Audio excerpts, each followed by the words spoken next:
I heard the unmistakable sound of Italian leather shoes clicking against the antique hardwood floors of Grandma Eleanor's Victorian home.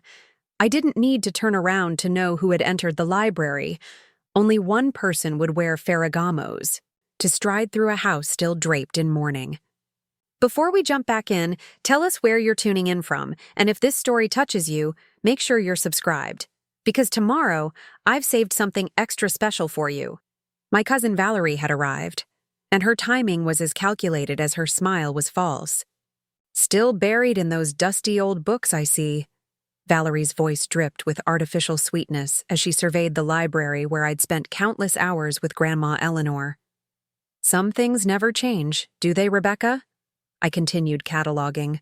My grandmother's first edition collection, carefully noting each volume in the leather-bound registry she'd kept meticulously updated for decades.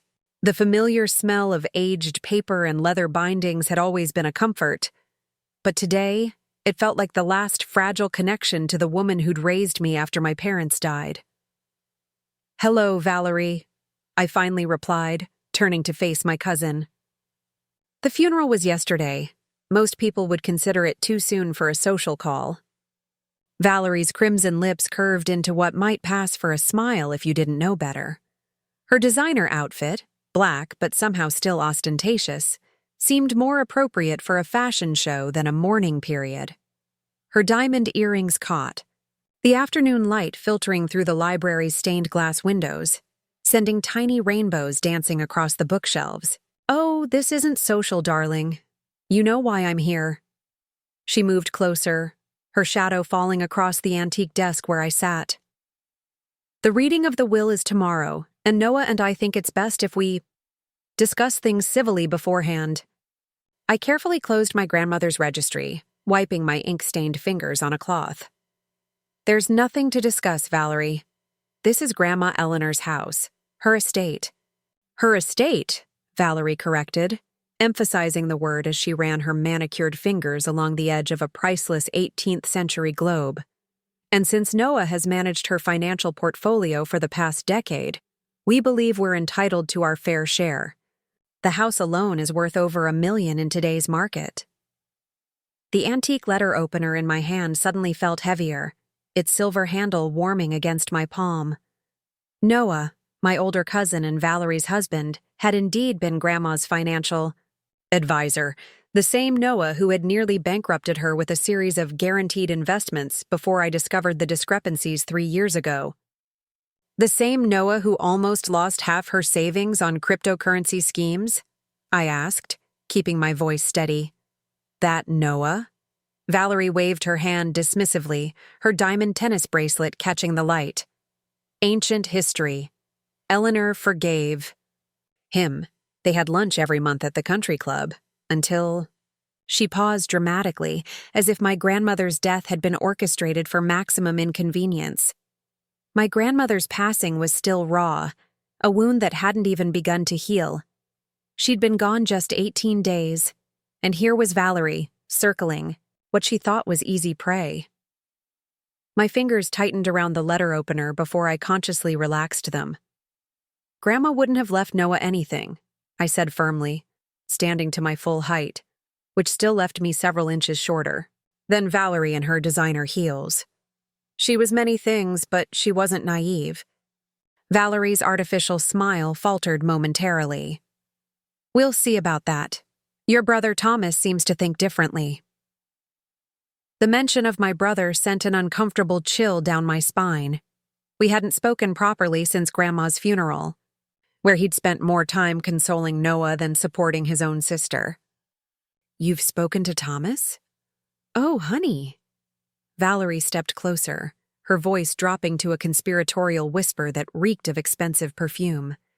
"We've done more than speak. He's been very helpful." I set the letter opener down carefully, remembering Grandma's words from years ago. "Knowledge is a powerful weapon, Rebecca, but never a cruel one. Even the sharpest words should be wielded with precision, not malice." "Get out of this house, Valerie," I said quietly. "Before I forget." "I manners," she laughed, the sound like crystal shattering on marble floors. "Your house? That's adorable. This property is worth $1. $2 million, Rebecca. Did you really think you'd get to keep it all to yourself? Playing librarian in your grandmother's mansion while the rest of us get nothing? My grandmother restored this house room by room, I said, my voice steady despite the anger building inside me. She cataloged every book, preserved every historical detail, maintained every inch of woodwork and plaster. This isn't about money. This is about legacy. Legacy? Valerie snorted, adjusting her designer watch. Wake up, Rebecca. Everything is about money. And tomorrow, when that will is read, you're going to learn that the hard way. She turned to leave, but paused at the library doorway. Oh, and you might want to start packing up these books. Noah and I will need at least a month to renovate before we list the property with our realtor. As her heels clicked down the hallway, I looked down at the registry where my trembling hands had smudged the fresh ink. Grandma had always said, books were windows to other worlds, but at that moment, all I could see were the pages of my life being rewritten without my consent. I pulled out my phone and dialed the one person I knew would understand. Melanie? It's me. Valerie just paid me a visit. I sighed, sinking back into the leather chair. Yes, she's exactly as awful as we thought. Can you come over? There's something about the will I need to discuss with you. My best friend's voice was firm and reassuring on the other end of the line. I'll be there in 30 minutes. Don't worry, Rebecca. Your grandmother was more strategic than they know. As I ended the call, I noticed a small envelope that had fallen from between the pages of the registry. The handwriting on it was unmistakably my grandmother's elegant script, and it was addressed simply to Rebecca, when the vultures circle. I picked it up with shaking hands, wondering how long it had been waiting there, hidden among the books she'd loved so dearly.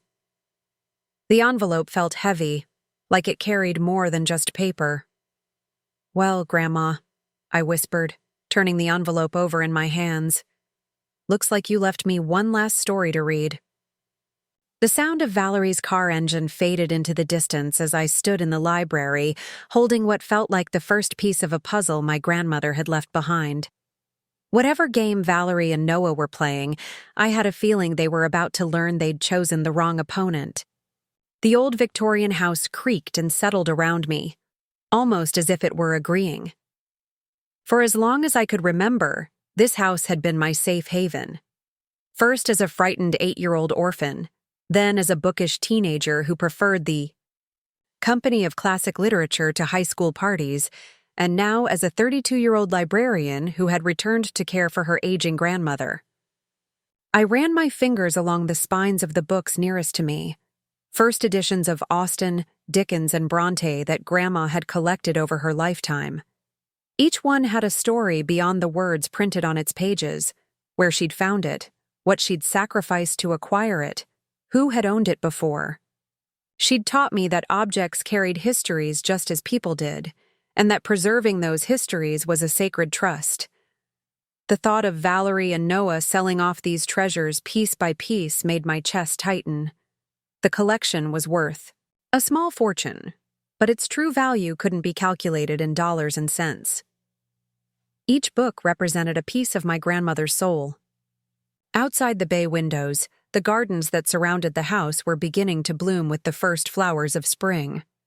Grandma had planted those gardens with the same care she'd shown her books, each plant chosen for its historical significance or literary connection. Roses for Shakespeare, lavender for Austen, foxglove for the Brontes.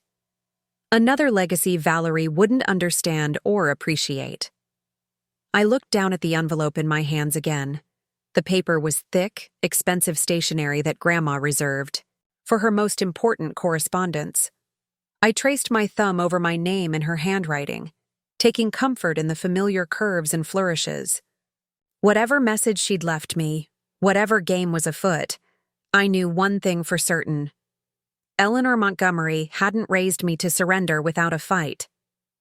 And if there was one thing my grandmother had taught me through all those books, it was that Every good story had unexpected twists, especially when readers thought they knew how it would end.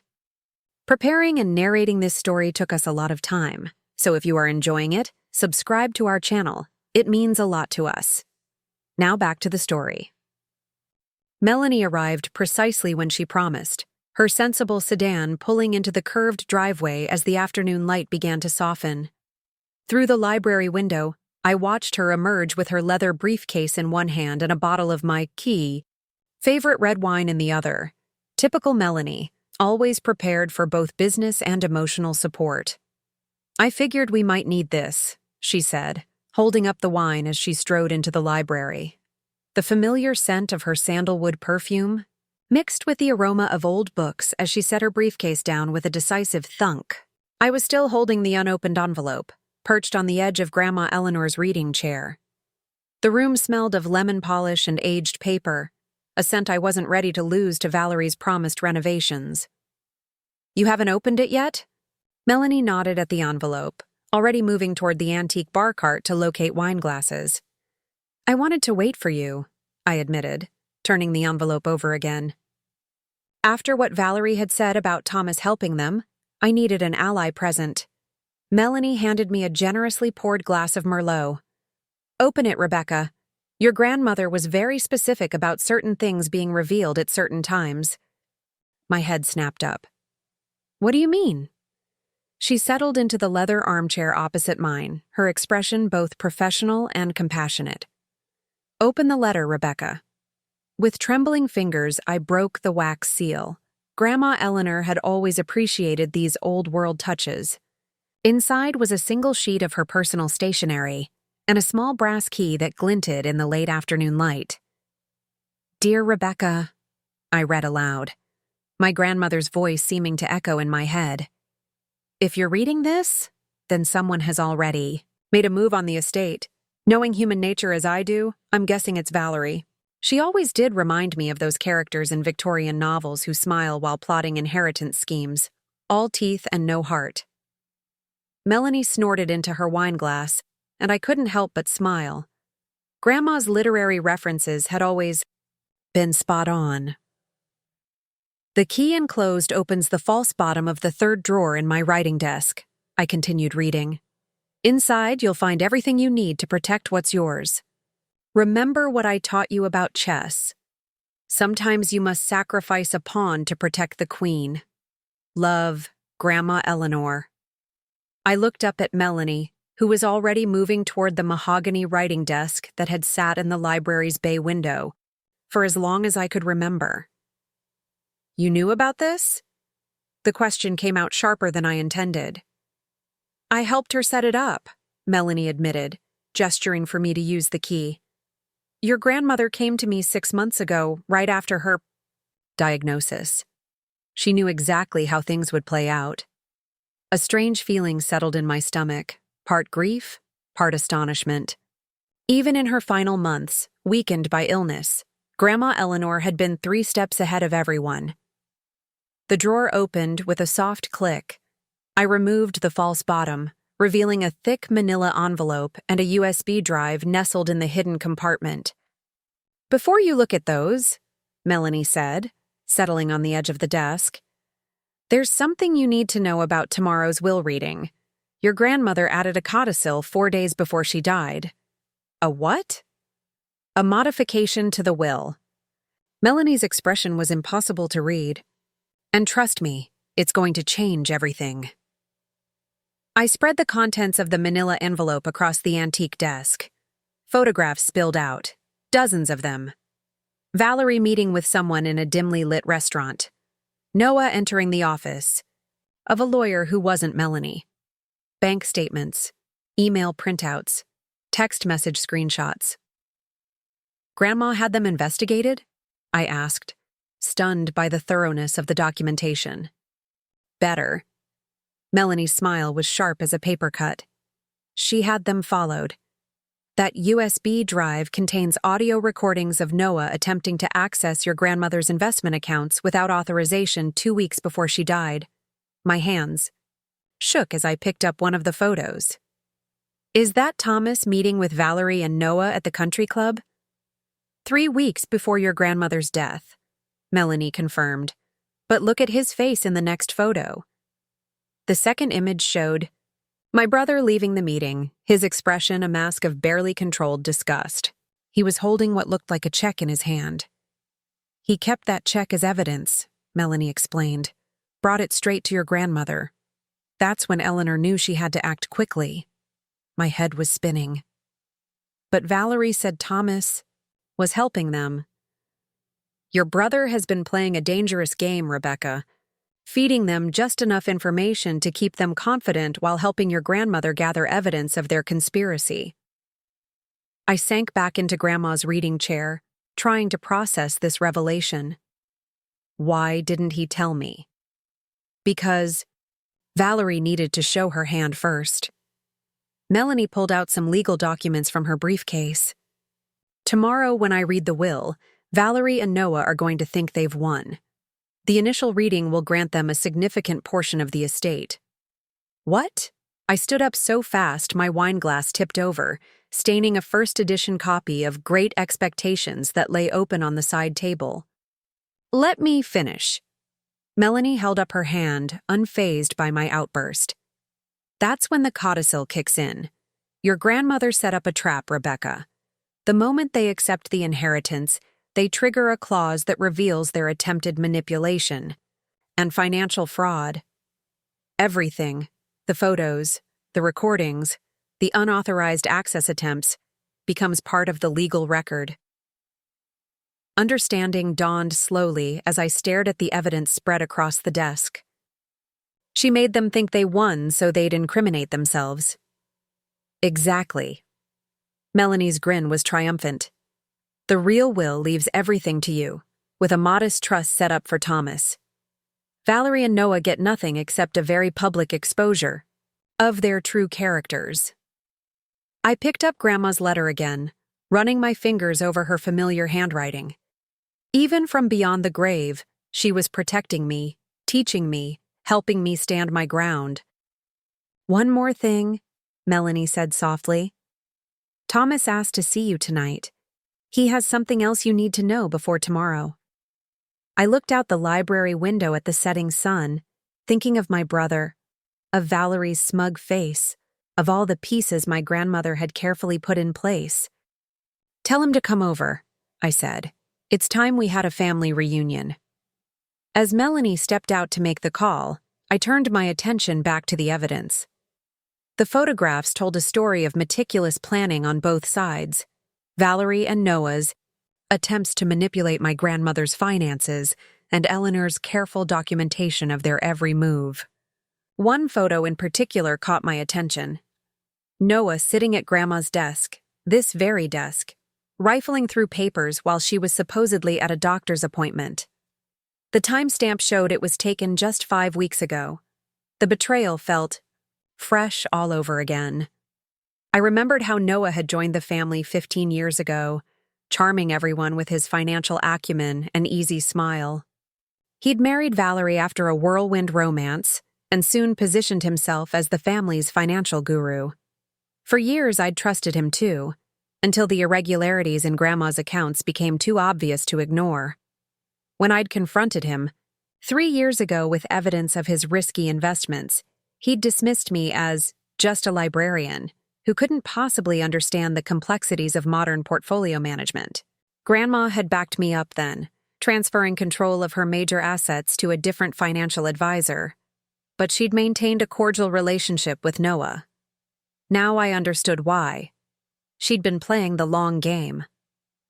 The USB drive beckoned, and I plugged it into my laptop. The files were meticulously organized: audio recordings, financial documents, and a video file simply labeled, "Watch Me First." I clicked on it, and Grandma Eleanor's face filled the screen. She looked frail, but determined, recording this message in what I recognized as her bedroom upstairs. Based on the light and the outfit she wore, this had been filmed just days before her death. "Rebecca, my dear." Her voice was weaker than I remembered, but her eyes were sharp as ever. "If you're watching this, then Melanie has already shown you the evidence we've gathered. I want you to know that I've been aware of Noah and Valerie's schemes for quite some time. What began as financial opportunism has evolved into something more determined and more dangerous. She paused to catch her breath, and my heart ached seeing her struggle. They believe I'm unaware of their attempts to access my accounts, to redirect my investments, even to have me declared mentally incompetent. What they don't realize is that I've been documenting everything, with Thomas's help and Melanie's legal guidance. She smiled then, that familiar, mischievous smile that had always preceded her most brilliant ideas. Tomorrow they'll walk into a trap of their own making. The will's codicil ensures that. But Rebecca, this isn't just about money or even justice. It's about legacy, about ensuring that what I've built and preserved continues in the hands of someone who understands its true value. Tears welled in my eyes as she continued. You've always been that person, from the moment you came to live with me as a child. You understand that some things are priceless not because of what they're worth, but because of the stories they tell, the history they preserve. That's why I've left you one final clue in the place where we first began our literary adventures, together.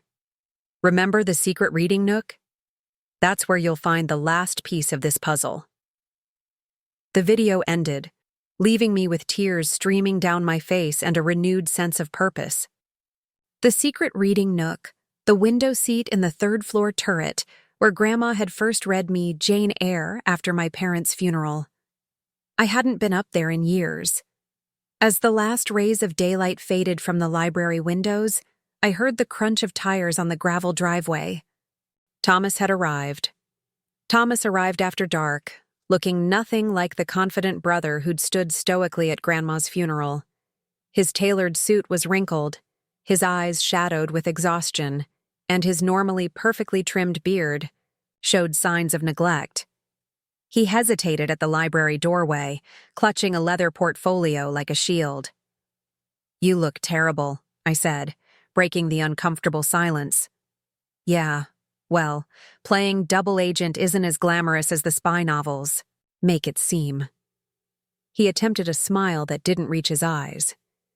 Can I come in? I gestured to the chair across from me. Melanie had stepped out to make some calls, but the evidence of our earlier discovery still littered Grandma's antique desk. I see you found Grandma's insurance policy, Thomas said, nodding at the photographs. Why didn't you tell me what you were doing? The question came out sharper than I intended. He slumped into the chair, looking older than his 35 years. Because I needed to make it right, Becca. After everything with Noah, the way I dismissed your concerns about Grandma's finances, I was an idiot. You were my brother, I corrected. You were supposed to be on my side. I know. He opened the portfolio and pulled out a check. This is what Valerie offered me to testify that Grandma wasn't of sound mind when she made her final will. $200,000 to betray my own sister. I stared at the check, then at my brother. But you didn't cash it. No, I took it straight to Grandma. Thomas's voice cracked. You should have seen her face, Becca. Not angry, just disappointed. That's when she told me about her plan. The antique mantel clock ticked loudly in the silence that followed, each second emphasizing the gulf of misunderstanding that had grown between us over the last 3 years. There's more, Thomas continued, pulling out a digital voice recorder. I recorded everything, every meeting, every offer, every threat. He pressed play, and Valerie's voice filled the room. Once the old lady kicks it, we'll contest the will with your testimony about her mental state. With your statement and Noah's long relationship with her finances, we'll get control of everything. Rebecca won't know what hit her. My hands clenched into fists as the recording continued. Thomas fast-forwarded a bit. Wait, there's worse. Noah's voice now. We'll sell the rare books first. They're the most liquid assets. Then the property. The Victorian market is hot right now. Rebecca can go back to her little public library job and her pathetic book club. She never deserved any of this anyway. Turn it off, I whispered. Thomas complied, then pulled out one final document. This is why I came tonight, Becca. Noah and Valerie didn't just want the money. They wanted revenge. Revenge for what?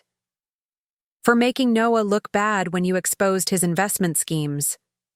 For making him lose his position as Grandma's financial advisor.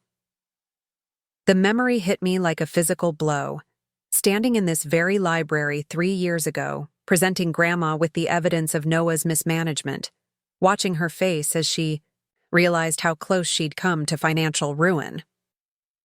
Noah was Grandma's advisor for 8 years, Thomas continued. He planned everything, worked his way into the family, positioned himself as the financial expert, even encouraged Valerie to cultivate a relationship with Grandma. This document proves he's been siphoning funds from at least 3 other elderly clients. He's been running a long con, Becca.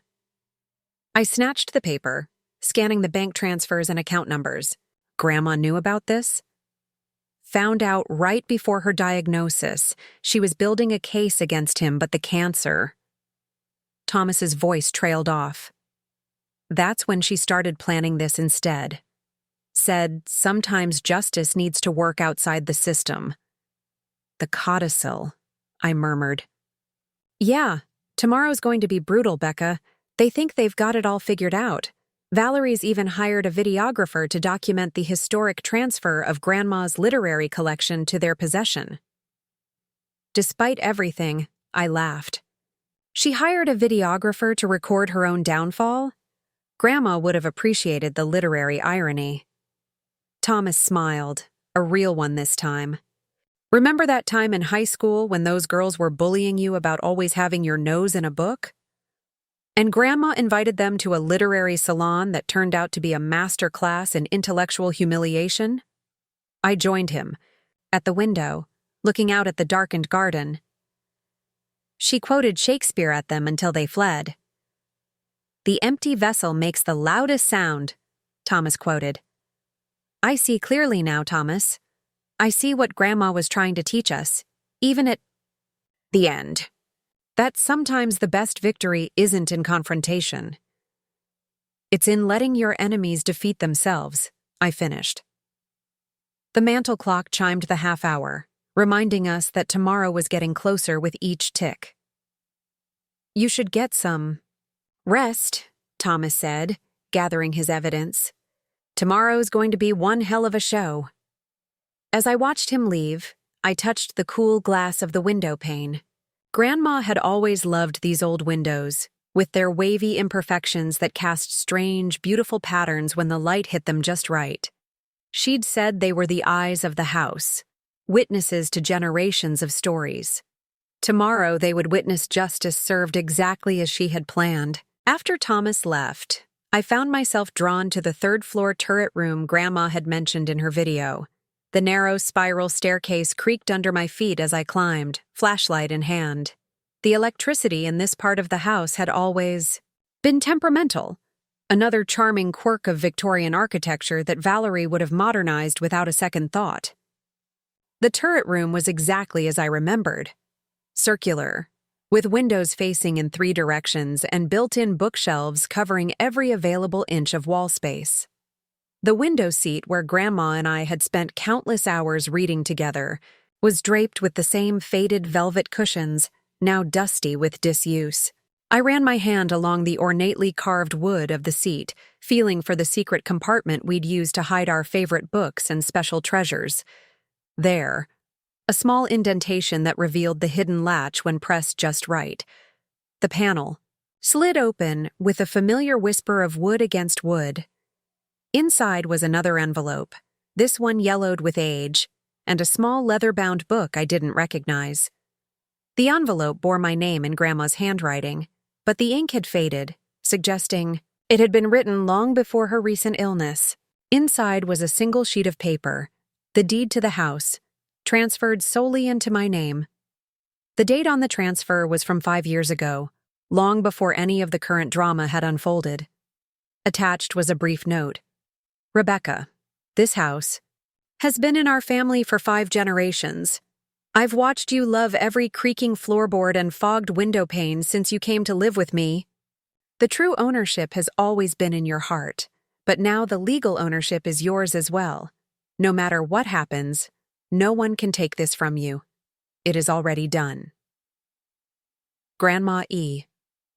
My hands trembled as I picked up the small leather book.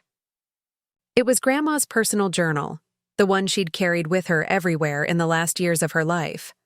I'd never read it, would never have invaded her privacy that way, but she had clearly left it here for me to find. Opening it to where a ribbon marked a page, I found an entry dated just after my confrontation with Noah 3 years ago. Rebecca showed tremendous courage today. Despite Noah's attempts to belittle her concerns, she stood firm in the truth. She reminded me so much of myself at her age, unwilling to be bullied or gaslighted, even by those with more apparent authority. Noah's reaction confirmed all my suspicions. The way his face contorted with rage when challenged by a mere librarian revealed his true character. Valerie, too, showed her hand with that cutting remark about Rebecca being overly dramatic. I've made arrangements with Melanie today to begin the process of securing my assets, not just for my sake, but for Rebecca's future. There are wolves circling, and I must ensure they cannot harm what I love most. Tears welled in my eyes as I continued reading.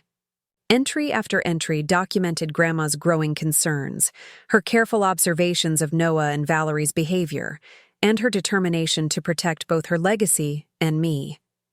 The final entry was dated just a week before her death. The pieces are in place. Melanie has the legal documents prepared. Thomas has gathered the evidence. The trap is set. I only regret that I won't be there to see it spring, but I take comfort knowing that Rebecca will be. She has always understood what matters most, that wealth isn't measured in dollars but in stories, in connections, in the preservation of what is meaningful. Tomorrow I'll record my final message for her. After that, all I can do is trust that the plan will unfold as intended. As Jane Austen wrote, "It isn't what we say or think that defines us, but what we do." I've done all I can. The rest is in Rebecca's hands. I closed the journal, overwhelmed by the depth of Grandma's foresight and love. Even as she faced her own mortality, her primary concern had been protecting me and the legacy we both cherished. The sound of Melanie's car returning drew me back to the present. Tomorrow would bring the confrontation Grandma had so carefully orchestrated. I needed to be ready. As I descended the spiral staircase, journal and deed clutched to my chest, I felt a renewed sense of purpose. Whatever happened at the will reading, I already held the most important pieces of my grandmother's legacy: her wisdom, her courage, and now, I realized, her home. The morning of the will reading dawned bright and clear, sunlight streaming through the stained glass panels that crowned the library windows. I had barely slept, spending most of the night reviewing the evidence Grandma had collected and preparing myself for what was to come. Melanie arrived early, dressed in a crisp charcoal suit that signaled she meant business. She arranged her papers on Grandma's mahogany desk while I watched a small team set up video equipment around the library. "Is everything ready?" I asked quietly as Melanie organized her files. She patted her leather briefcase. "All set. The codicil is sealed in this envelope along with copies of all the evidence. I've also taken the liberty of inviting a court reporter to create an official record of the proceedings." Thomas slipped through the door, looking significantly more put together than he had the previous night. "Valerie and Noah just pulled up," he murmured. "You should see them. Dressed like they're attending a gallery opening rather than a will reading. Valerie's already directing the videographer on the best angles to capture their emotional response to inheriting Grandma's collection." A strange calm had settled over me. After the shock and anger of the previous day, I now felt oddly detached, almost as if I were watching a play unfold rather than experiencing it firsthand. Perhaps this was what Grandma had meant about letting events take their natural course. "Places, everyone," Melanie muttered, straightening her jacket. "The performance is about to begin." Valerie swept in first, wearing a black dress that somehow managed to be both somber and fashionable. Noah followed in a tailored suit, his silver-streaked hair perfectly coiffed. The videographer trailed behind them, adjusting settings and checking light levels. Rebecca. Noah nodded stiffly. It was the first time he'd spoken directly to me since our confrontation 3 years ago. Thomas. His eyes narrowed slightly. At my brother, perhaps sensing something was off. "Shall we begin?" Melanie announced, taking her place behind Grandma's desk. As Eleanor Montgomery's attorney, I'll be reading her last will and testament, along with any additional documents she prepared before her passing. Valerie settled into a chair, crossing her legs elegantly. "We're ready." I noticed she had positioned herself perfectly in frame for the video camera. Thomas caught my eye and gave an almost imperceptible shake of his head. The performance indeed.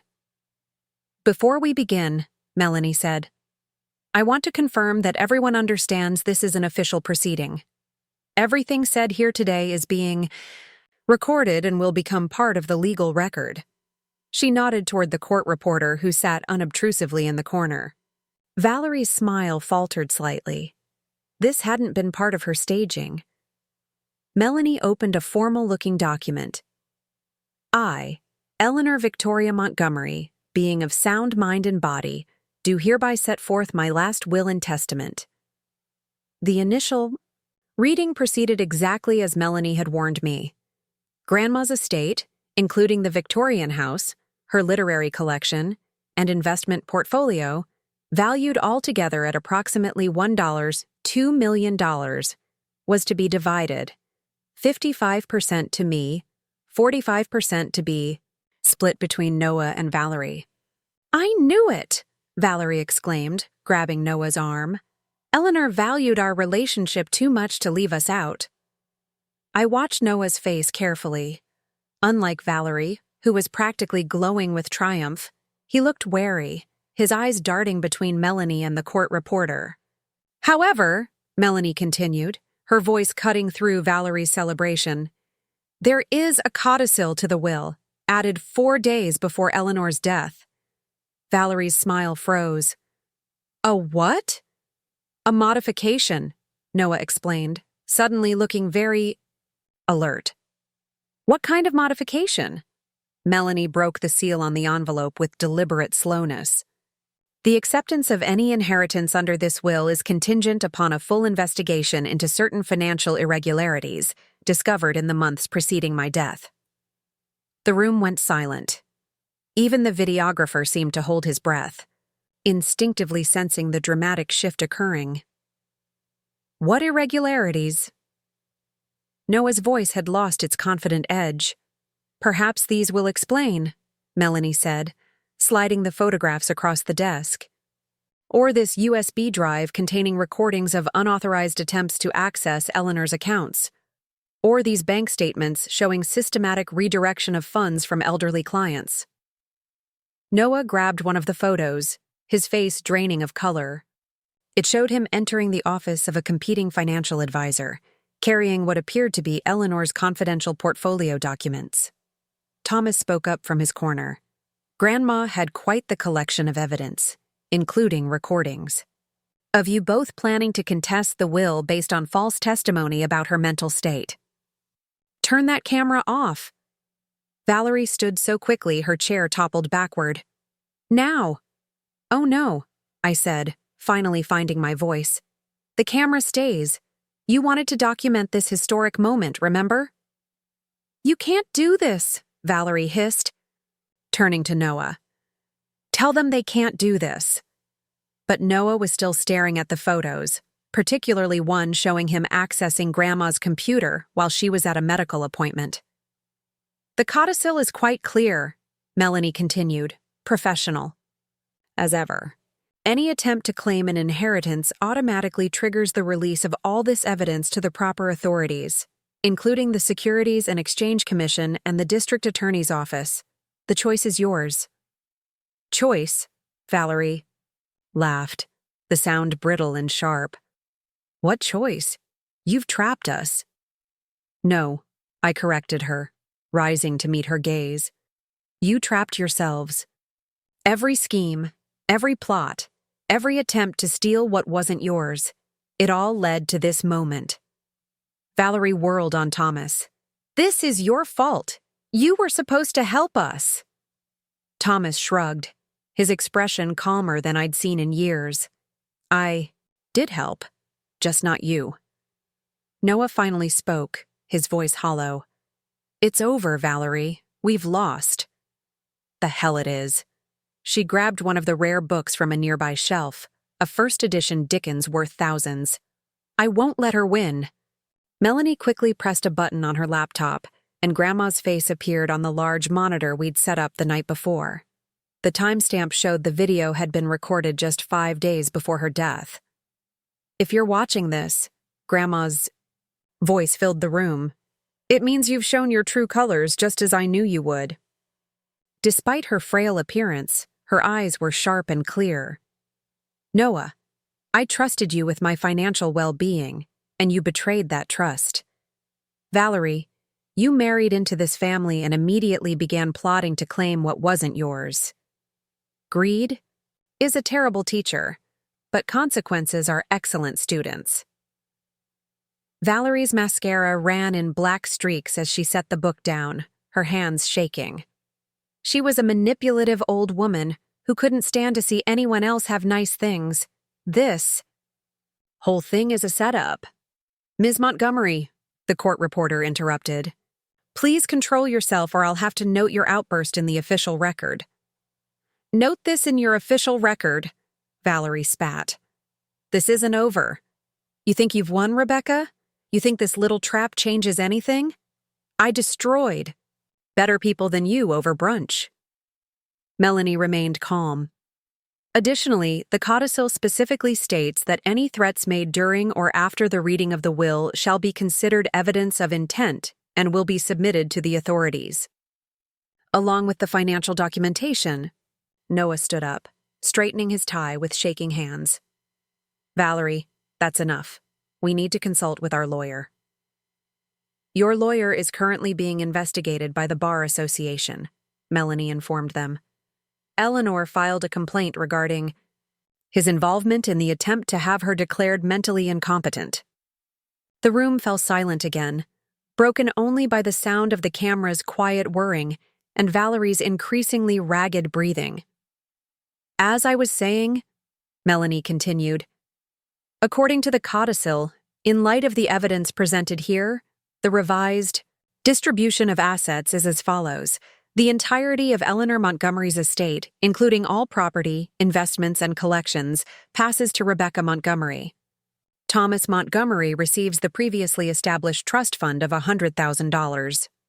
Noah took Valerie's arm. We're leaving, now. As they turned to go, Melanie added, the authorities have been notified and would like to speak with you both. They're waiting in the foyer. Valerie's face contorted with rage. You planned this entire ambush. No, I replied quietly. Grandma did. As they were escorted out by 2 plainclothes officers who had been waiting discreetly in the hallway, the videographer continued filming, capturing every moment of their humiliation. Thomas moved to stop him, but I shook my head. Let him finish, I said. Valerie wanted to document this historic transfer of ownership. She should get what she paid for. After they left, the library seemed suddenly larger, as if their toxic presence had been taking up physical space. The court reporter completed her notes, packed up her equipment, and departed with a professional nod. Well, Thomas said into the silence, I guess that videographer caught a very different kind of historic moment than Valerie intended. Melanie was already gathering the evidence to hand over to the authorities. The DA will want statements from both of you, but that can wait until tomorrow. The initial financial fraud charges should be filed by the end of the week. I walked to the window, looking out at the garden where spring flowers were beginning to bloom. It doesn't feel like I expected, I admitted. I thought I'd feel triumphant, I guess. Instead, I just feel sad. Thomas joined me. Sad for them? No. I shook my head. Sad that Grandma had to spend her final months planning all this instead of simply enjoying the time she had left. Sad that people she once trusted betrayed her so completely that she needed to create this elaborate trap. Melanie closed her briefcase with a definitive snap. Don't be. Eleanor told me this project gave her focus and purpose when she needed it most. She said planning it was like constructing the perfect mystery novel, complex, satisfying, and ultimately just. The comparison made me smile. It was so perfectly Grandma. There's one more thing, Melanie added, pulling out a final envelope. Eleanor asked me to give you this after the will reading was complete. She called it her epilogue. Thomas excused himself to speak with the officers who would be taking Noah and Valerie's statements, leaving me alone with the last message from my grandmother. The envelope felt lighter than the others, as if whatever burden Grandma had been carrying had finally been set down. Inside was a single sheet of paper with just a few lines written in Grandma's elegant hand. My dearest Rebecca, now that justice has been served, remember that the best revenge is living well. The house is yours, the books are yours, but more importantly, the future is yours. Don't let this experience harden your heart. The library still needs new stories, and life still needs living. I didn't set this trap just for justice. I did it so you could be free. Free from doubt, free from fear, and free to write the next chapter. All my love, Grandma Eleanor. As I folded the letter, I noticed Valerie's abandoned videographer packing up his equipment in the corner. Wait, I called to him. How much did she pay you to document today? He looked uncomfortable. $500, but given what happened, I don't expect to be paid. I reached for my checkbook. I'll double it if you make sure I get a copy of everything you filmed today. He looked surprised but nodded. Deal. Thomas returned, raising an eyebrow at our exchange. What? I shrugged. Grandma always said that every good story deserves proper documentation. For the first time in weeks, perhaps months, Thomas laughed, a genuine sound that seemed to lighten the very air in the library. She certainly would have appreciated that final plot twist. Outside, the media had already begun to gather, tipped off by who knows who about the drama unfolding within the Victorian mansion's walls. But inside, surrounded by the books and memories of my grandmother, I finally felt something I hadn't experienced since before her illness. Peace. The preliminary hearing came faster than any of us expected. 2 weeks after the will reading, I found myself sitting in a wood-paneled courtroom, watching Noah and Valerie being led in wearing significantly less fashionable attire than they'd sported at Grandma's house. Valerie had managed to post bail, but Noah, facing more serious financial fraud charges, had not. Melanie sat beside me, a comforting presence in the unfamiliar environment. She'd insisted on representing me personally, saying some moments required both legal expertise and friendship. Thomas sat on my other side, our relationship stronger now than it had been in years. All rise, the bailiff called out. The Honorable, Judge Diane Winters presiding. The judge, a stern-looking woman with silver hair pulled back in a tight bun, entered and took her seat. Be seated. We're here for the preliminary hearing in the matter of Montgomery Estate and the related charges of financial fraud, attempted elder abuse, and conspiracy. Let's begin. Valerie's eyes locked onto mine as she took her seat at the defense table. The hatred in them was palpable, but something else flickered there too. Desperation.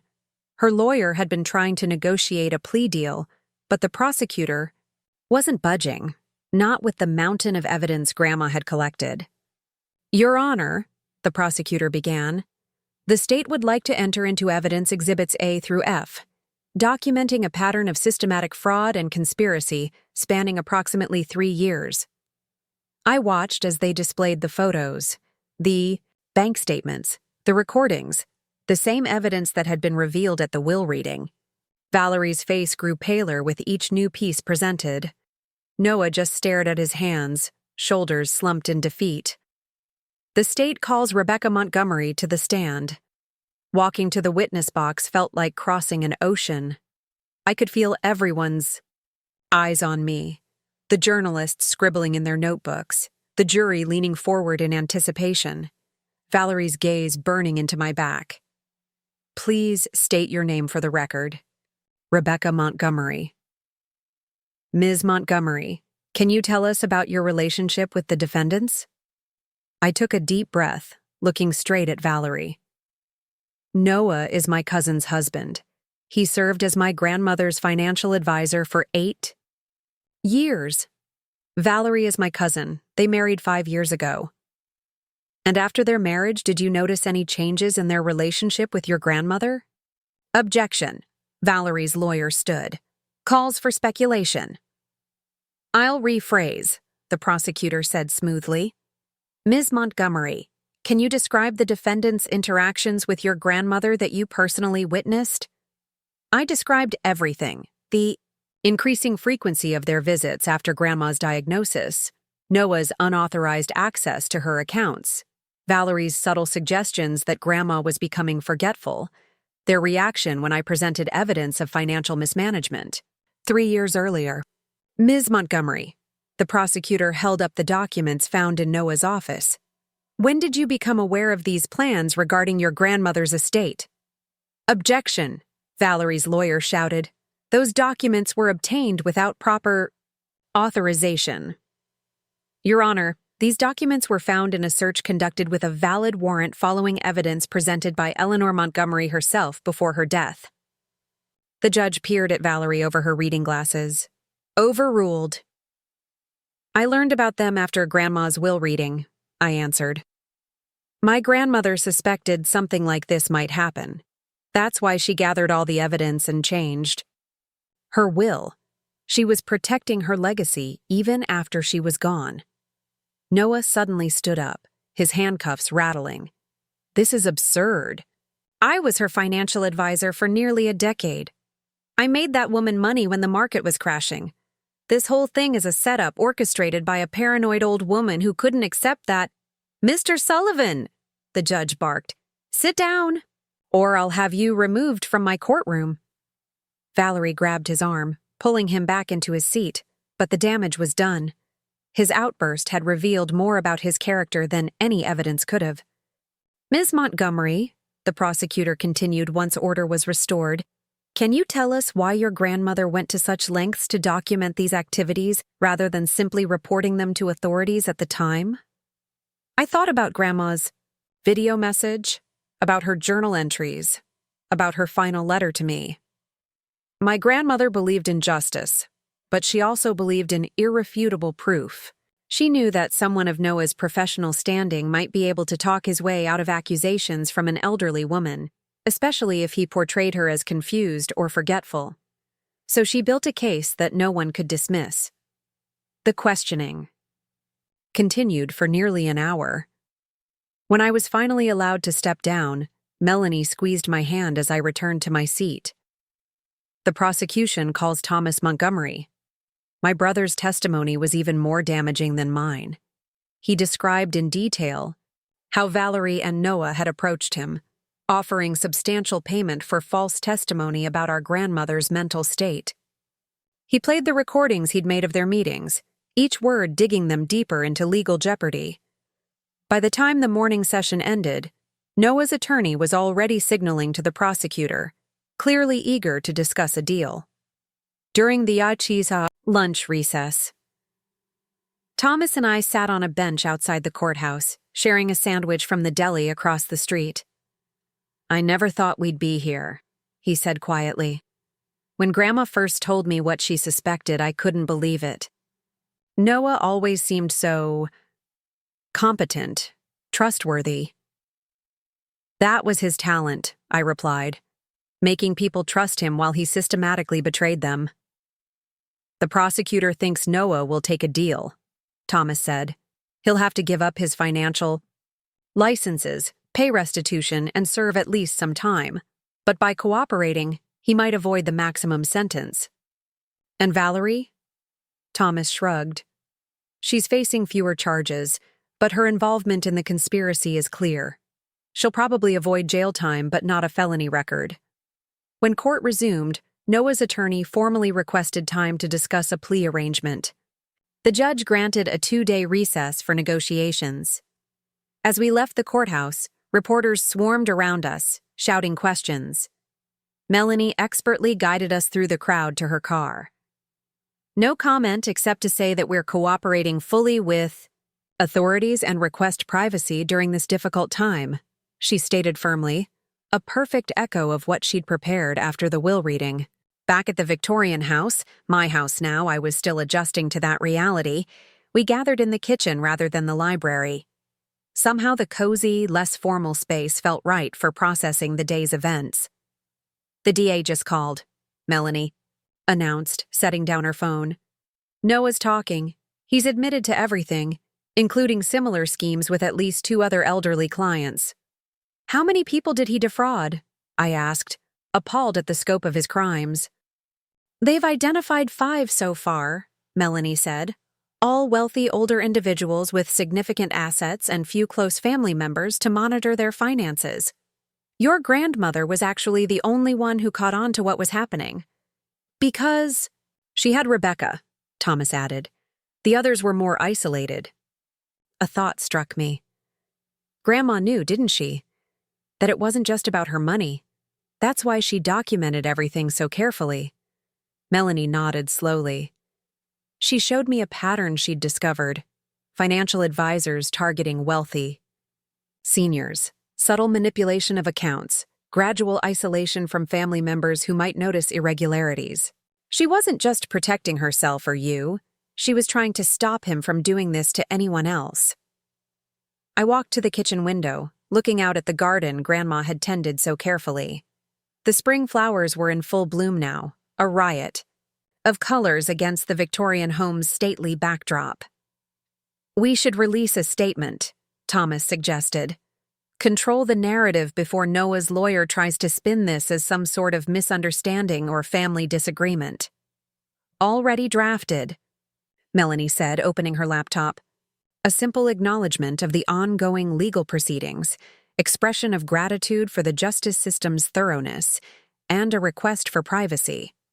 Professional, dignified, everything your grandmother would have wanted. There's something else? Thomas said, pulling an envelope from his jacket. I found this in Grandma's personal files while I was gathering additional evidence for the DA. It's marked, After Justice is Served, the next chapter. With hands steadier than they'd been in weeks, I opened the envelope, recognizing Grandma's handwriting once again. My dearest Rebecca, I read aloud. If you're reading this, then the courts are now handling what needed to be addressed, and you can turn your attention to better things. You've spent so many years helping me preserve the past that I wonder if you've had enough time to consider your own future. I paused, suddenly emotional at her perceptiveness even from beyond the grave. Inside the desk in my bedroom, not the one in the library, but the small writing desk by the window, you'll find a proposal I've been working on. It's for transforming the carriage house into a small, rare book conservation studio and literary museum. The preliminary plans are drawn up, the business model outlined, permits researched. All it needs is someone with the knowledge, passion, and vision to bring it to life. Someone like you. Thomas smiled. She never missed a detail, did she? The funds for this project, I continued reading, have been set aside in a separate account, untouched by Noah's machinations. Melanie has all the information. This was always my dream for the property, not just a home or a collection, but a living, breathing monument to the power of literature, open to those who truly appreciate it. Melanie was already pulling out additional documents from her bag. She set up everything, the business entity, the conservation fund, even applications for historical landmark status to ensure tax benefits. All it needs is your signature. I looked from the letter to the documents to the Victorian house around me. Not just a valuable piece of real estate as Valerie and Noah had seen it, but a vessel for stories, for history, for connection to something larger than ourselves. Exactly what Grandma had always believed in. "She's giving you your dream job," Thomas said softly. "The one you talked about in graduate school before you put it aside to care for her." The realization hit me with both joy and a twinge of sorrow that she wouldn't be here to see it come to life. But in a way, she had seen it, had envisioned it so clearly that she'd planned every detail. "There's more," I said, returning to the letter. "Remember what I always told you about great literature, Rebecca, that the most satisfying stories aren't those where evil is defeated, but where good is allowed to flourish afterward. Don't let the Noah and Valerie chapter of our family story define the rest of the book. Write something beautiful instead." As the afternoon light filtered through the kitchen windows, painting golden patterns on the tile floor, I felt a shift inside me, from the defender of my grandmother's legacy to the creator of something new, something that honored her while looking forward rather than back. "So?"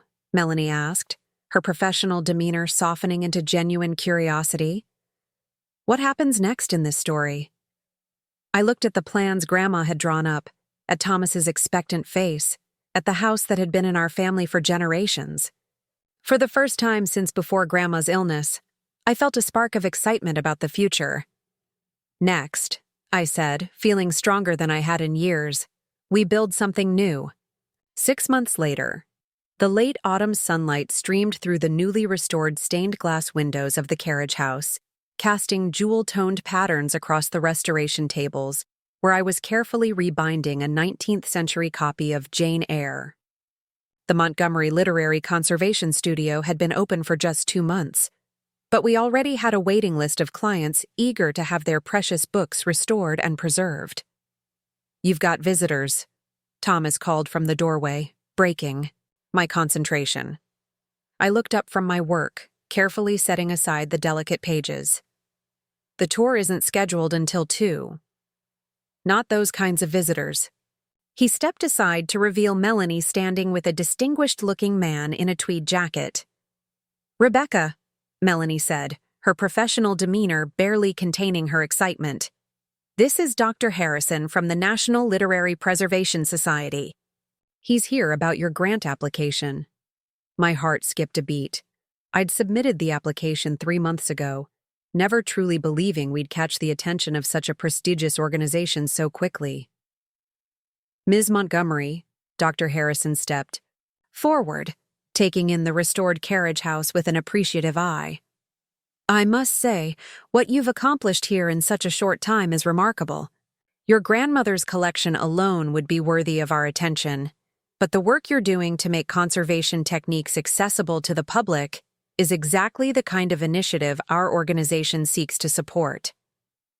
I wiped my hands on my apron, conscious of the bookbinding glue that still clung to my fingers. "Thank you, Dr. Harrison. The collection and this space are my grandmother's legacy, but the studio's mission is something we're building together." I gestured toward Thomas and the 2 graduate students who were cataloging books in the corner. Dr. Harrison nodded. "That's precisely why I'm here in person rather than sending an email. The committee was unanimous in its decision. The Montgomery Literary Conservation Studio has been awarded our annual preservation grant, $75,000 to expand your educational programs and conservation work." The news left me momentarily speechless. When I'd drafted the application at Melanie's insistence, I'd seen it more as a practice exercise than a realistic funding opportunity. "We're honored," I finally managed. "This will allow us to offer scholarships for our workshop series and expand our community outreach." "The committee was particularly impressed with your proposal to work with local schools," Dr. Harrison continued. "Introducing young people to book conservation isn't just about preserving old texts. It's about fostering appreciation for literature and history in the next generation." After Dr. Harrison left, having extracted a promise that I would attend the formal grant ceremony in New York the following month, Thomas, Melanie, and I gathered in what had once been the carriage house's tack room, but now served as our small office. "This calls for a celebration," Thomas declared, pulling a bottle of champagne from the small refrigerator we kept stocked for special occasions. As he poured 3 glasses, I took a moment to absorb how much had changed in the past 6 months. The courtroom drama had concluded with Noah accepting a plea deal, 8 years in prison, restitution to his victims, and permanent revocation of his financial licenses. Valerie had received 3 years probation and community service, along with a significant fine. Last I'd heard, she'd moved to Arizona, as far from the scandal and our family as she could get. More importantly, the carriage house transformation that Grandma had envisioned was now a reality. The main floor housed the conservation studio, and a small exhibition space where visitors could view special pieces from the Montgomery collection and learn about book preservation techniques. The upper floor, once storage space, had been converted into a classroom where we offered workshops on bookbinding, paper conservation, and literary history. To Eleanor, Melanie raised her glass, who knew exactly what she was doing when she left all this to you. To Grandma, Thomas echoed. And to Rebecca, who turned an inheritance into something even better than the original. I smiled at the compliment, but shook my head. Not better, just different. Grandma knew this place needed to evolve to survive. After our impromptu celebration, Thomas headed back to the main house to prepare for the afternoon tour group, retirees from a local historical society who had booked a combined tour of the Victorian home and conservation studio. Since opening the property for limited public access, we'd discovered a surprising enthusiasm for both literary history and historical architecture. Melanie lingered, clearly having something else on her mind. "Out with it," I said, recognizing her "I have legal news" expression. "The DA called this morning," she said. "They've identified 3 more victims of Noah's schemes. Elderly clients from before he even met your grandmother. One case dates back nearly 15 years. I sank into my chair, the champagne's glow fading slightly. "He's been doing this his entire career." "It seems so, but here's the thing. Because of your grandmother's meticulous documentation, they have enough evidence to add charges. His 8-year plea deal might extend significantly." "She would have been satisfied with that," I said after a moment. "Not happy. Grandma never took pleasure in others' misfortune, even when deserved, but satisfied that he couldn't hurt anyone else." Melanie nodded, then pulled a newspaper from her briefcase. "There's something else you should see." It was the lifestyle section of the regional paper. The headline read, "Historic Montgomery Estate Transformed into Literary Preservation Center," accompanied by a photograph of me demonstrating bookbinding techniques to a group of middle school students. "They're calling it a model of cultural preservation and community education," Melanie said. "Your grandmother would have loved this, not the publicity, but seeing her collection becoming a living resource rather than gathering dust." After Melanie left, I returned to the conservation table and the patiently waiting copy of Jane Eyre. As I carefully aligned the signatures of pages, preparing them for the new binding, I couldn't help but draw parallels between book restoration and what had happened with the estate. A book, like a legacy, could be damaged by neglect or malice. But with the right care, the right intentions, and the right techniques, it could be restored and given new life. Different from its original form, perhaps, showing evidence of its journey and repair, but still carrying the essential story within. The afternoon tour arrived precisely on schedule, Thomas leading a group of enthusiastic seniors through the carriage house doors. "And this," he announced with a flourish, "is where the magic happens. My sister Rebecca is one of only 8 certified literary conservators in the state." I looked up from my work, smiling at the visitors. This was my favorite part of our new venture, sharing not just the techniques of conservation, but the joy of connecting with literature on a physical, tangible level. "What are you working on?" asked an elderly gentleman at the front of the group, peering through thick glasses at the book on my table. A first edition Jane Eyre, I explained, carefully turning the book so they could see the title page. Not particularly rare as first editions go, but this copy has a special history.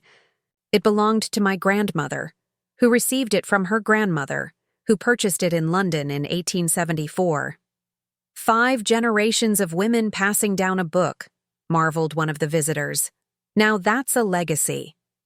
The tour continued through the studio, the visitors asking thoughtful questions about paper conservation, leather binding, and the challenges of preserving digital literature for future generations.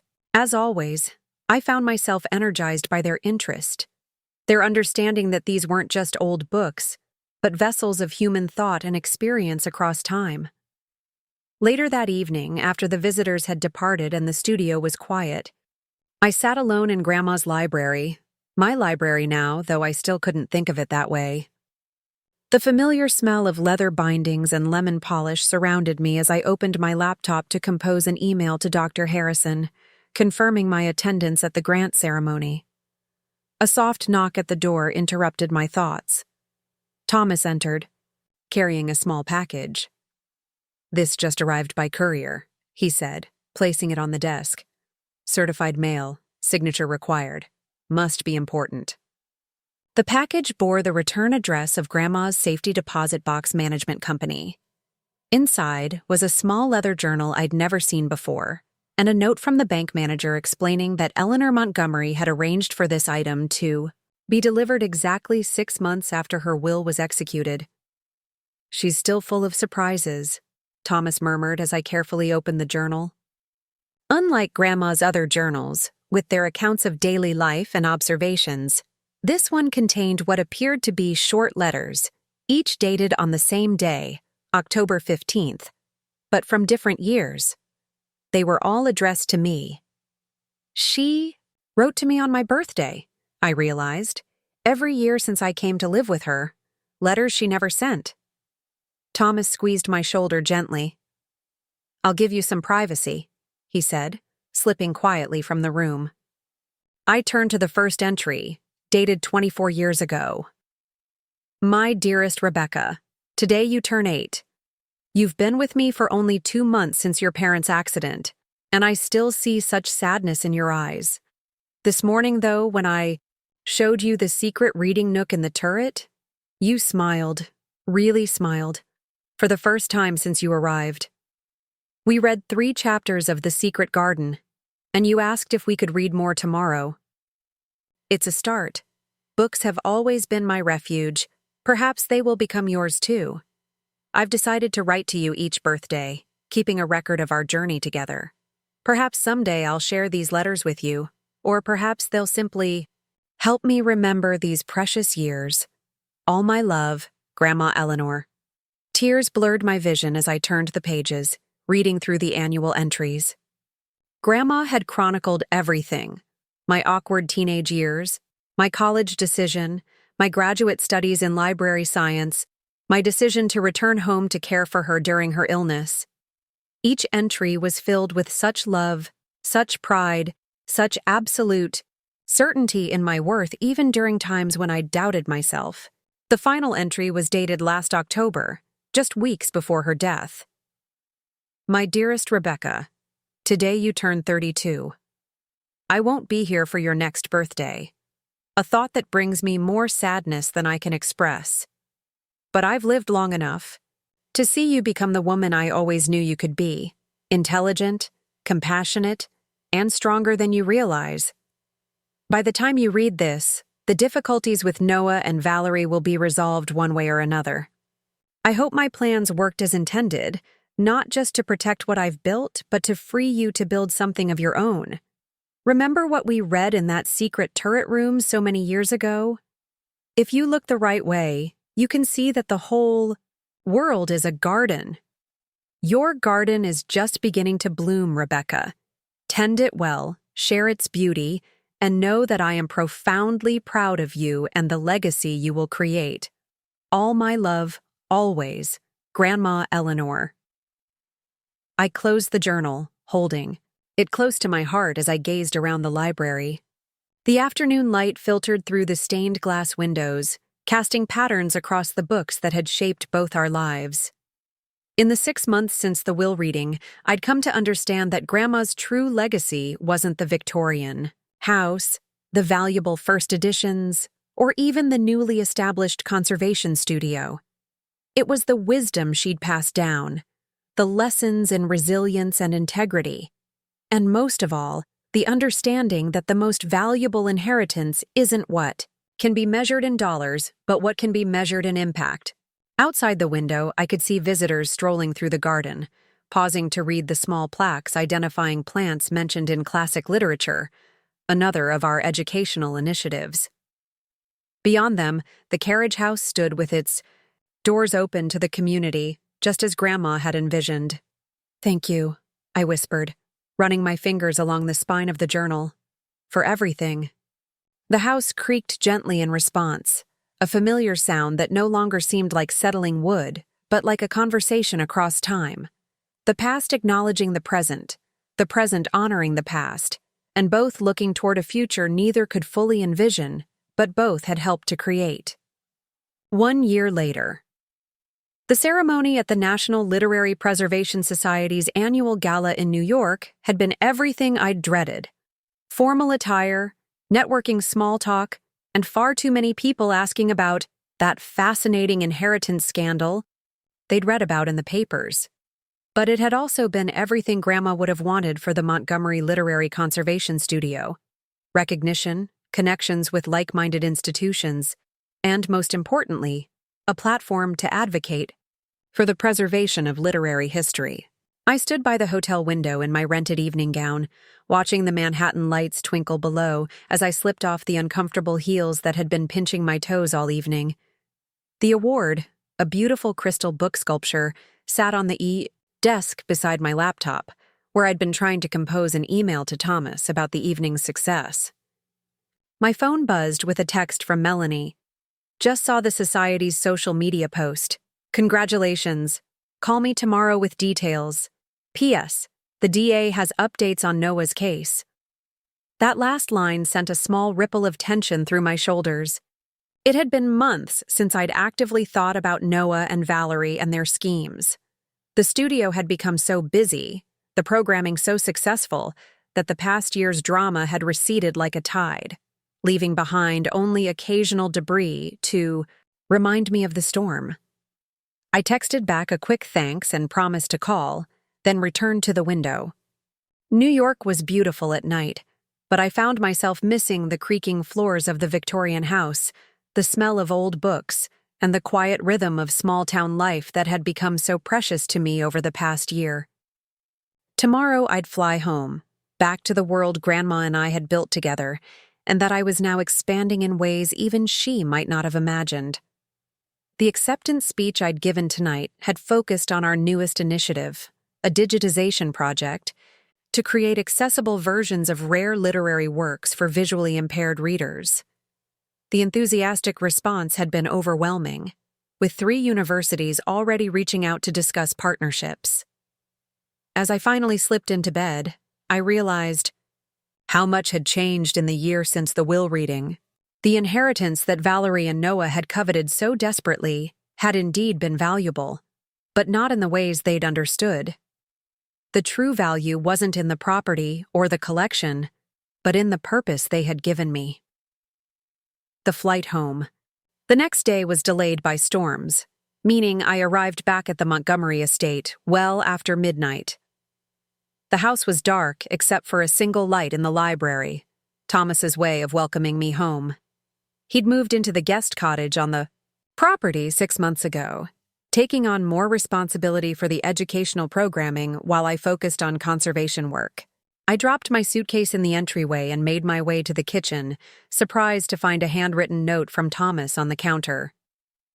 "Urgent. Call Melanie as soon as you get in, no matter the hour. Left casserole in fridge. Proud of you, sis." Beside the note lay a newspaper clipping from the local paper. The headline made my blood run cold. "Former financial advisor escapes during prison transport." Noah had escaped custody. My hands trembling slightly, I dialed Melanie's number, not caring that it was nearly 1 in the morning. She answered on the second ring, sounding fully awake. "Rebecca, are you home?" Just walked in. I saw the headline. "It happened yesterday." "Morning," Melanie cut in. They were transferring him to testify in a related case. The transport van was involved in a minor accident, and in the confusion, he managed to slip away. They have no idea where he is. I sank into a kitchen chair. Do they think he'll try to leave the country? They're monitoring airports and border crossings, but... She hesitated. The U.S. Marshal assigned to the case thinks he might attempt to access hidden funds first. Funds they believe may be in safety deposit boxes or offshore accounts set up under aliases. What does that have to do with me? Melanie's voice turned grave.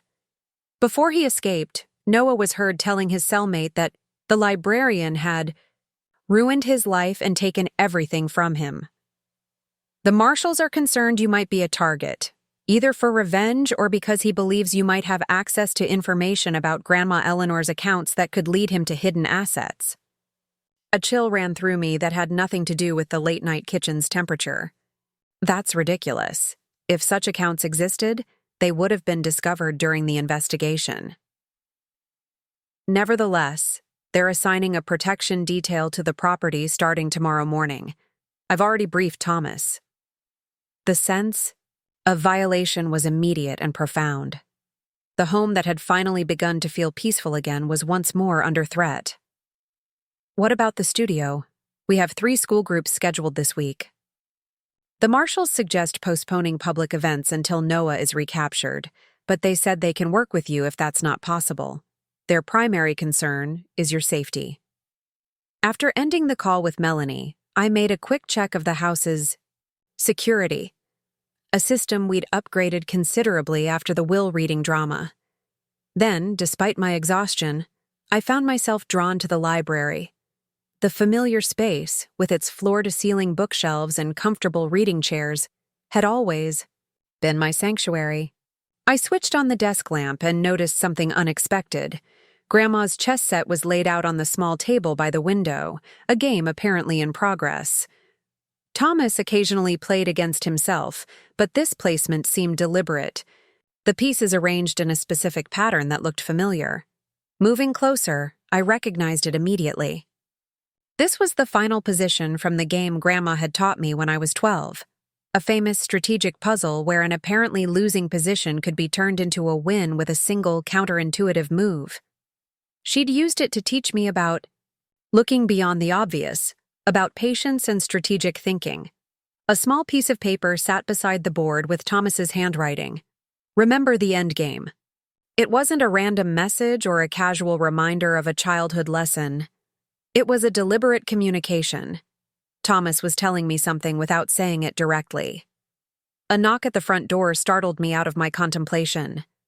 Checking my watch, 1:40 a.m., I moved cautiously to the entryway. Through the sidelight window, I could see a uniformed police officer standing on the porch. "Ms. Montgomery?" he called through the door. "Sheriff's Department. We're conducting security checks on your property as requested by the U.S. Marshal Service." Something felt wrong.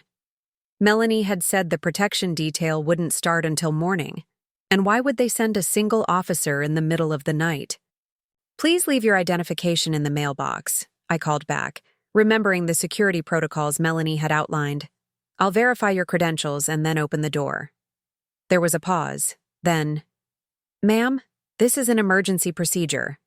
I need to check the property immediately." The chess game. Thomas's note. The timing was too coincidental. "I'll need to call and confirm the procedure," I replied, backing away from the door toward the library where my cell phone lay on the desk. The pounding on the door grew more insistent. "Ms. Montgomery, open this door now." I grabbed my phone and retreated further into the house, dialing 911 as I moved.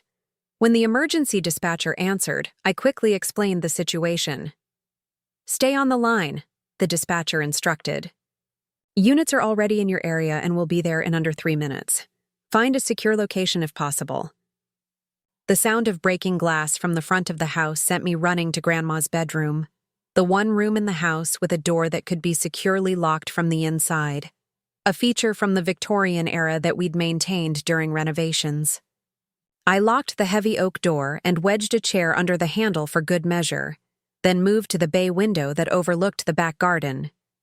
In the distance, I could see lights on in the guest cottage. Thomas was home. I texted him quickly. "Intruder, called 911, locked in Grandma's room." His response was immediate. "Police already here, stay put." Through the bedroom door, I could hear movement in the house. Deliberate, searching. Then a voice called out, one I hadn't heard in over a year but instantly recognized. "I know you're in here, Rebecca."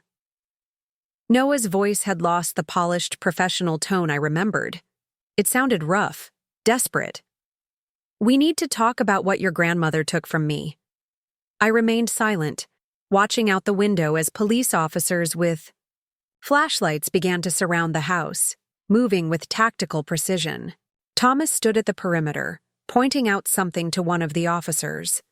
"She hid accounts," Noah continued, his voice closer now.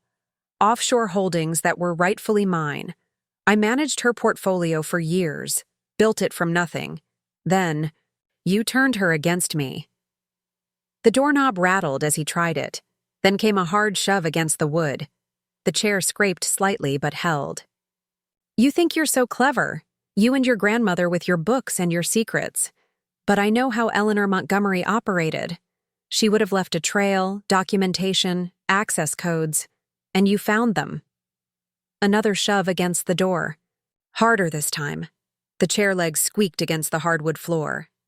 "I don't have what you're looking for," I called out, trying to keep him talking while watching the police position themselves around the house. "Everything was disclosed during the investigation." A harsh laugh came through the door.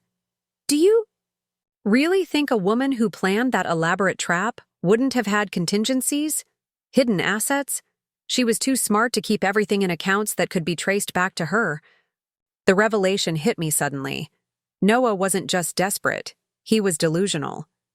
He had convinced himself that Grandma had secret accounts, hidden wealth that would somehow salvage his ruined life. The truth, that she had simply been an intelligent woman who recognized his schemes, was too humiliating for him to accept. "There's nothing, Noah," I said firmly. "No secret accounts, no hidden wealth, just a grandmother who saw through your fraud and protected what was rightfully hers." A final, powerful impact hit the door. The chair toppled and the lock groaned but miraculously held. Then came a new sound, the commanding voice of law enforcement, the crash of the front door being breached, rapid footsteps throughout the Yatazia house. "Noah Sullivan, U.S. Marshals, on the ground now." What followed was a blur of shouted commands, a brief scuffle, and finally, the sound of handcuffs clicking shut. When a female officer eventually knocked on the bedroom door to tell me it was safe to come out, I found myself strangely calm. Perhaps the final gift of Grandma's chess lessons. Sometimes the best move isn't the most obvious one. Sometimes, safety comes from stillness rather than flight. In the library, a U.S. Marshal debriefed me on what had happened. Noah had indeed escaped during transport, using a medical emergency he had apparently planned for weeks. He had headed straight for our town, convinced that Grandma Eleanor had hidden offshore accounts worth millions, and that I had found the access information. "We received a tip from your brother earlier today," the marshal explained. "He noticed suspicious activity around the property while you were away and alerted us. We were monitoring the situation but didn't expect Sullivan to make a move so quickly." Thomas joined us, still in his pajamas with a jacket hastily thrown over them. "I saw someone watching the house yesterday afternoon," he explained. "Didn't get a good look, but something felt off. That's why I left the chess set out, our old signal for, be careful, think strategically."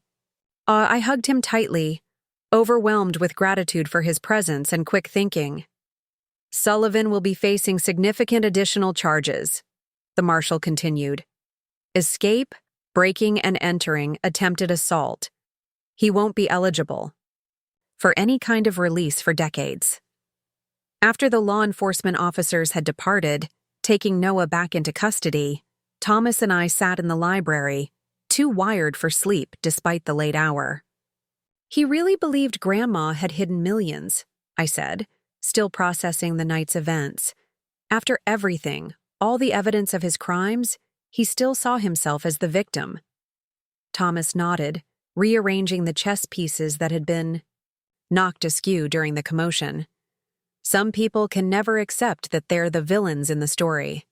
They have to rewrite the narrative to make themselves the hero, or at least the wronged party. I picked up the White Queen, examining its delicately carved features. Grandma knew people like that. That's why she was always so careful, so strategic. She understood that the most dangerous opponents are the ones who believe they're justified. As dawn began to lighten the library windows, casting long shadows across the chessboard and the bookshelves beyond, I felt a profound sense of closure. Noah's desperate attempt to rewrite history had failed, just as his initial schemes had. The legacy Grandma had fought so hard to protect remained intact, stronger now for having weathered yet another storm. And I remained its guardian, not just of the physical property and collections, but of the wisdom and foresight that had made their preservation possible. Chess master, strategist, loving grandmother, Eleanor Montgomery had been all these things and more. With each challenge overcome, I understood her lessons more deeply. The morning light touched the crystal award I'd brought back from New York, sending rainbow prisms dancing across the library walls, a fitting metaphor for how Grandma's singular vision had refracted into so many positive outcomes, even in the face of those who sought to claim it for themselves. 2 years later, and with that final signature, the Montgomery Literary Foundation is officially established, Melanie announced, sliding the thick stack of legal documents across her desk for my final review. Congratulations, Rebecca. You've just created something that will outlast all of us. I signed the last page with a mixture of pride and humility, feeling the weight of what we'd accomplished. What had begun as a small conservation studio in a converted carriage house had evolved into something far more significant. The Montgomery Literary Foundation would now oversee not only the conservation studio and educational programs, but also a scholarship fund for students pursuing careers in library science and literary preservation. Grandma would have loved the irony, Thomas remarked from his chair by the window. The estate Valerie and Noah schemed so desperately to control is now permanently protected from people like them. They can't touch it, even if they tried again. Which they won't, Melanie added. Noah's additional 20 years for escape and breaking and entering guarantees that. And Valerie seems to have found her calling selling dubious spiritual healing workshops in Sedona. I couldn't help but smile at the update. Our cousin had apparently rebranded herself as a spiritual guide for wounded souls, complete with an Instagram account full of desert sunsets and vague inspirational quotes. It seemed fitting somehow. She'd always been skilled at presenting a curated version of reality. The foundation structure ensures the property and collection will remain intact, regardless of what happens to any of us individually, Melanie continued, her practical tone bringing us back to business. The Board of Trustees will oversee major decisions, but as executive director, you'll maintain day-to-day control of operations and programming.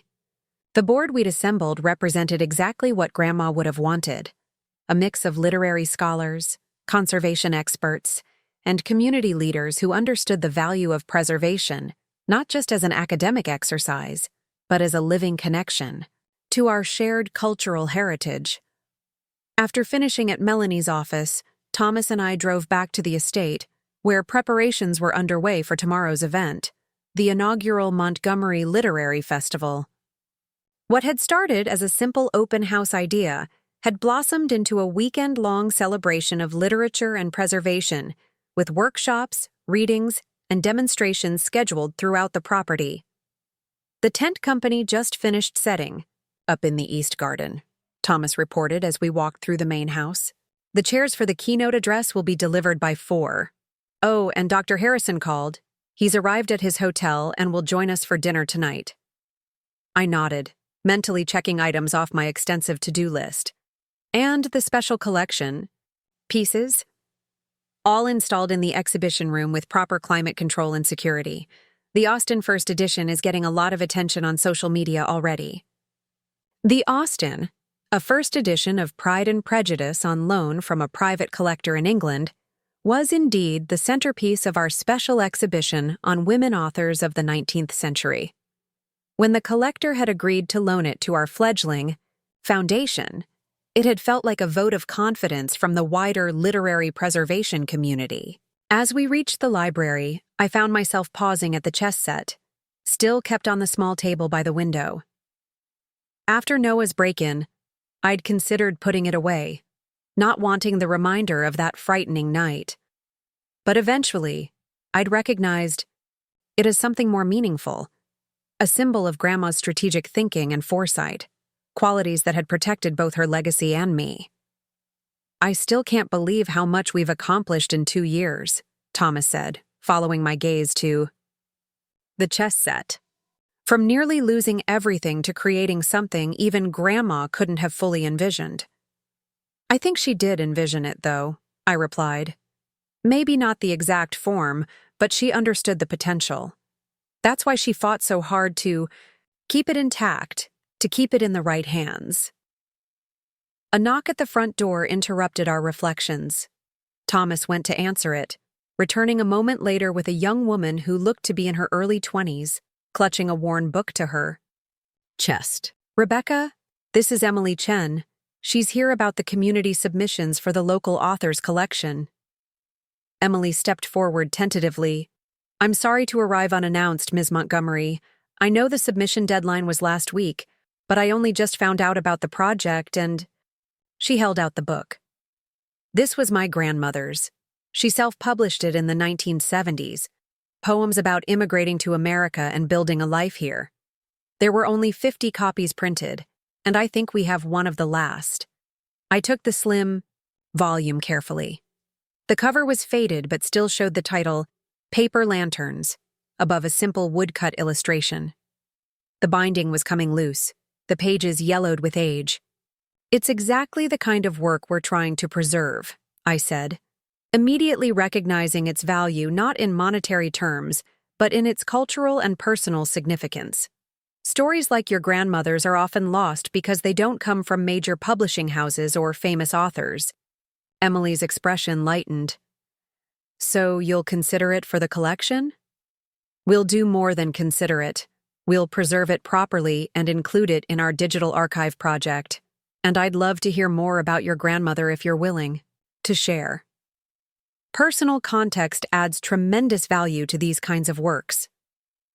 After showing Emily around the conservation studio and arranging for her to return during the festival with more information about her grandmother, I found myself drawn to the turret room, the secret reading nook Grandma had shown me when I first came to live with her as a child. The space had been transformed in the past 2 years, not through any major renovation but through purpose. What had once been my private retreat was now a crucial part of our educational programming.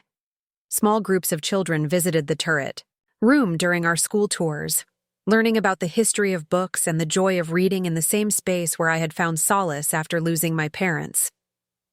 The window seat still held its hidden compartment, but now it contained copies of the books Grandma had first read to me there. The Secret Garden, Jane Eyre, Little Women, available for visiting children to discover. Each book contained a bookplate explaining its significance to the Montgomery family history, creating a tangible connection between past and present. As I settled into the window seat, watching the festival preparations continue in the gardens below, my phone chimed with a message from Melanie. Just received word from the Historical Commission. The Montgomery estate has been officially added to the National Register of Historic Places. Congratulations. Another layer of protection, another recognition of what Grandma had built and what we were continuing to build. I found myself smiling as I texted back my thanks. A soft knock on the turret room door pulled me from my thoughts. One of our new staff members, a recent library science graduate named Michael, stood in the doorway. "Sorry to interrupt your quiet time," he said, "but there's someone here you might want to meet. She says she's family, but her name wasn't on our contact list." My guard instantly rose. 2 years hadn't completely erased the wariness that came from Valerie and Noah's betrayal.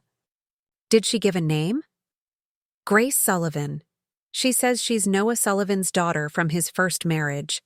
I wasn't sure if I should— "No, it's okay," I interrupted, surprised but curious. "I'll come down." In the library waited a woman around. My age, with Noah's coloring but none of his polished presentation. Her clothes were simple but neat, her manner hesitant rather than entitled. "Thank you for seeing me," she said, rising as I entered. "I wasn't sure you would, given everything."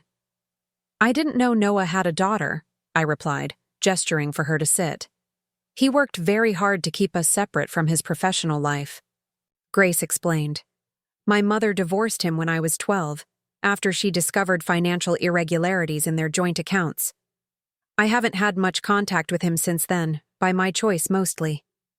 She reached into her bag and pulled out a manila envelope.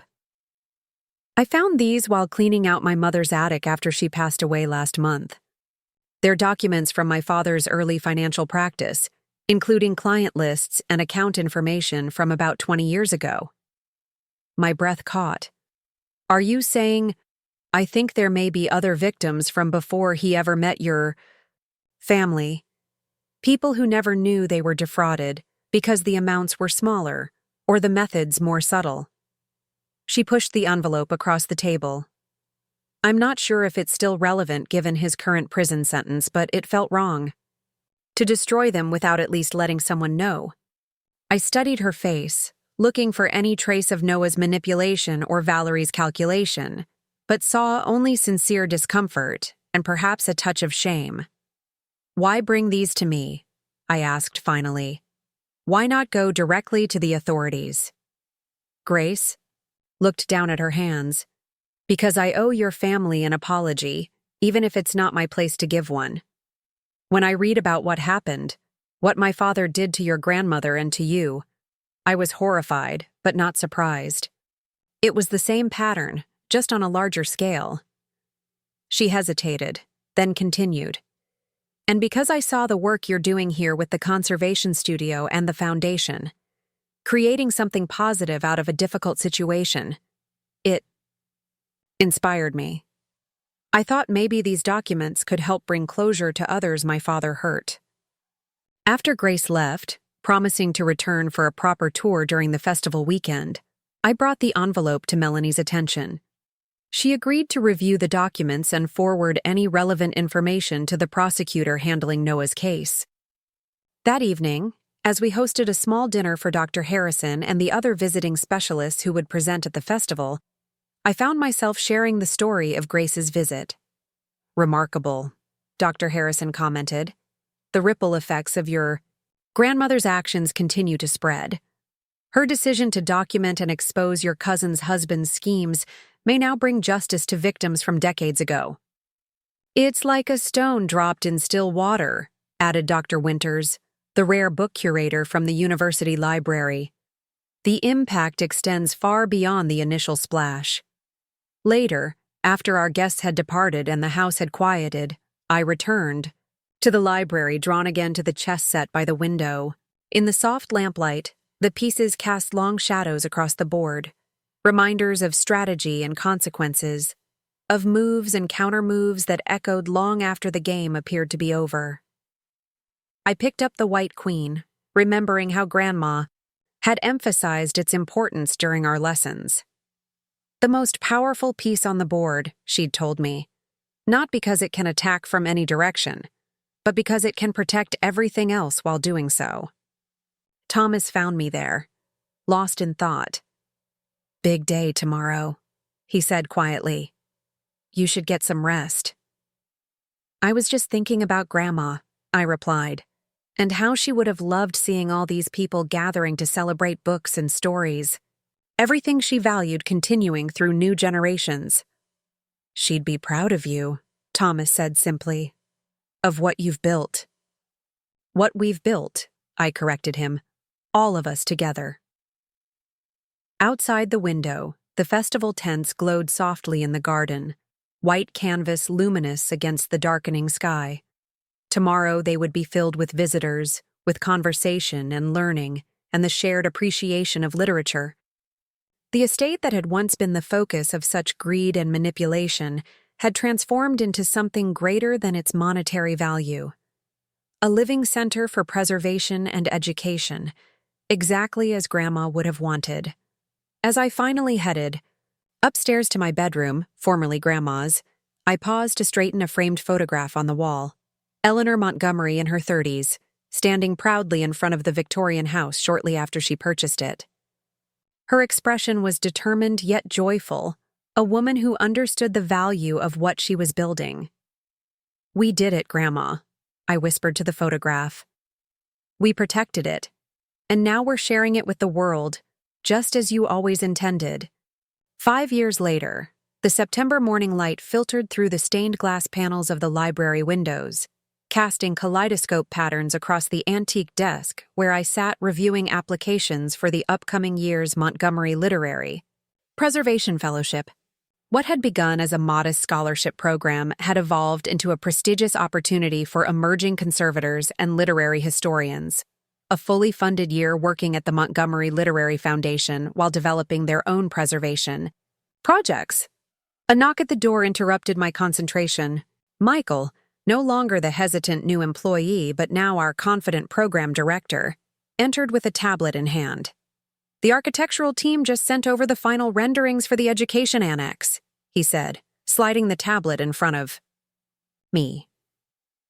"They've incorporated all your suggested modifications to maintain the Victorian aesthetic while meeting modern accessibility requirements." I swiped through the images, nodding with satisfaction. The planned expansion, a purpose-built educational facility that would connect to the carriage house via a glass-enclosed walkway, represented our most ambitious project yet. When completed, next year, it would allow us to triple our educational programming capacity and provide dedicated space for community workshops. "They've done a beautiful job integrating the new structure with the existing architecture," I observed. Grandma would have approved of the attention to historical detail. "Speaking of historical detail," Michael said, "the appraisal team from Christie's has arrived to begin their evaluation of the Bronte collection." The Bronte collection, a remarkable set of first editions, letters, and ephemera related to the literary sisters, had been unexpectedly bequeathed to the foundation by a retired English professor who had followed our work.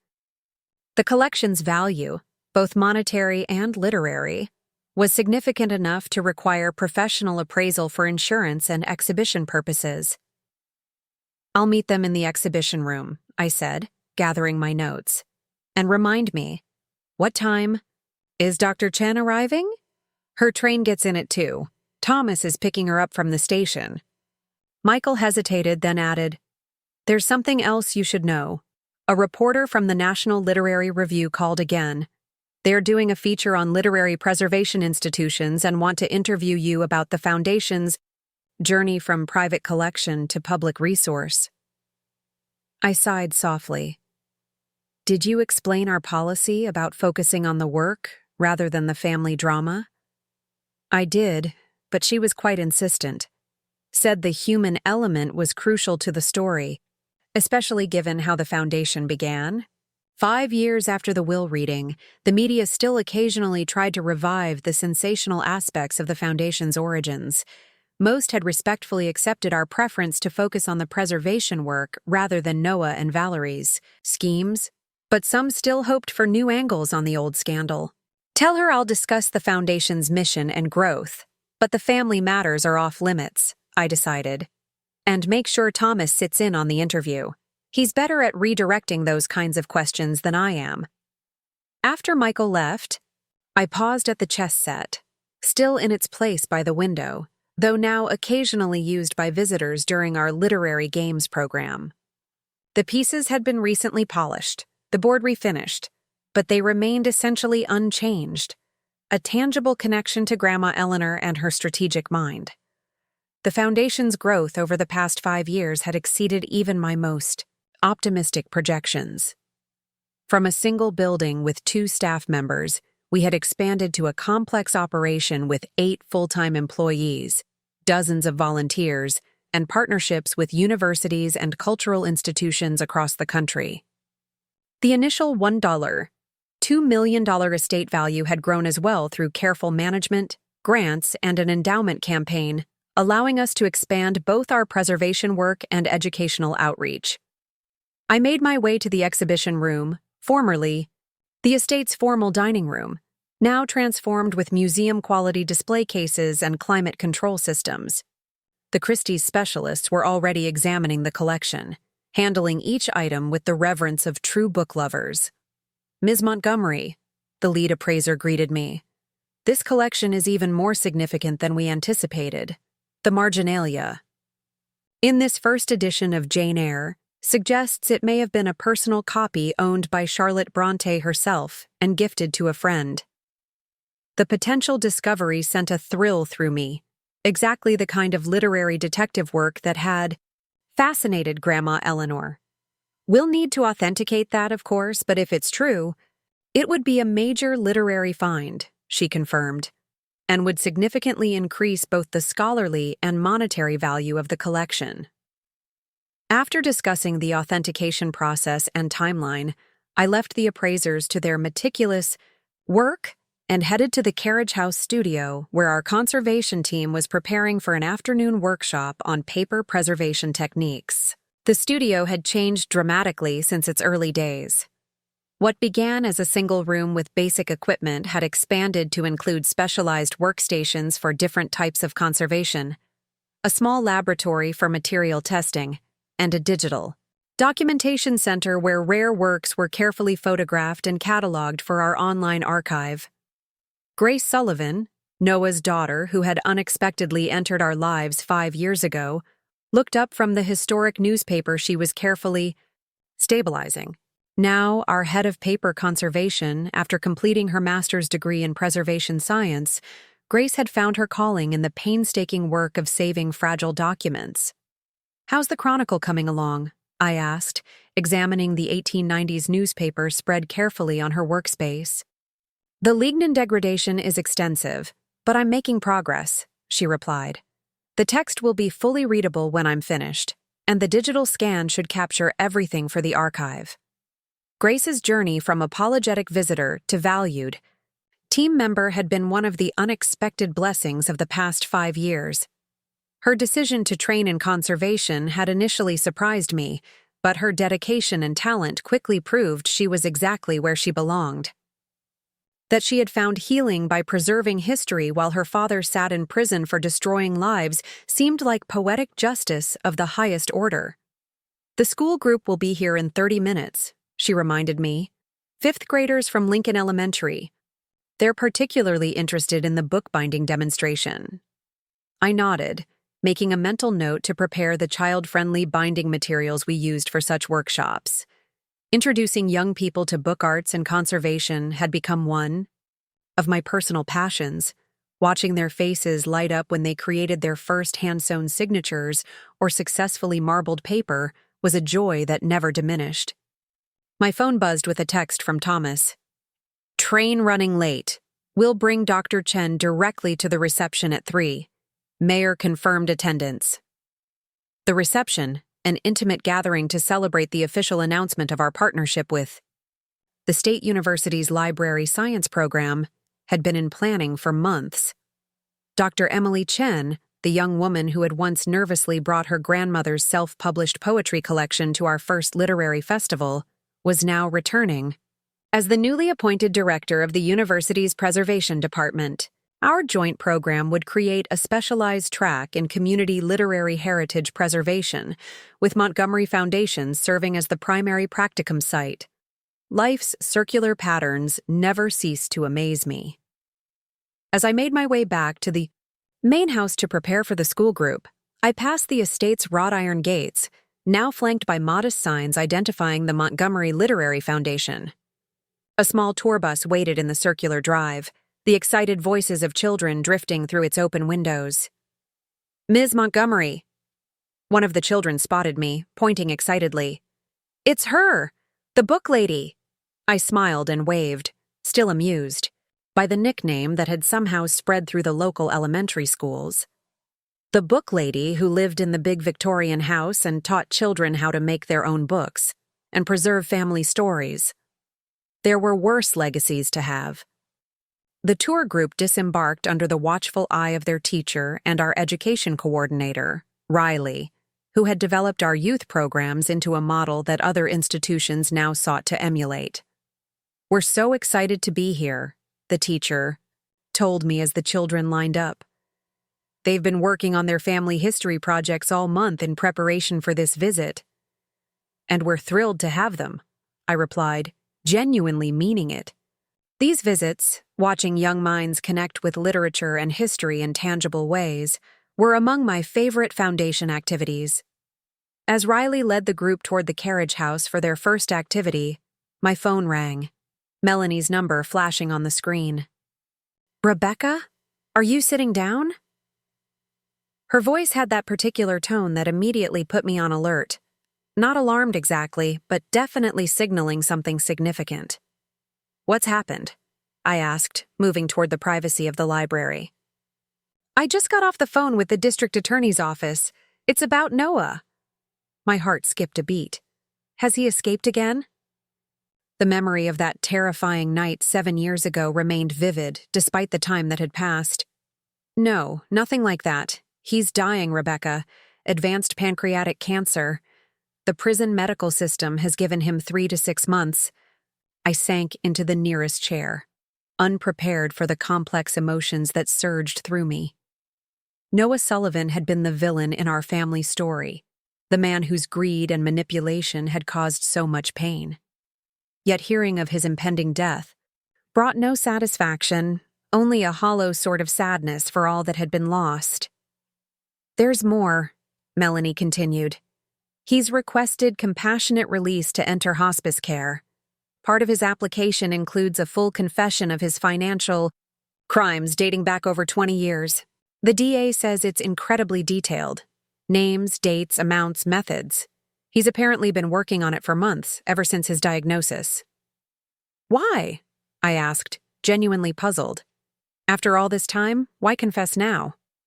According to the prison chaplain who's been counseling him, it's about making amends before the end.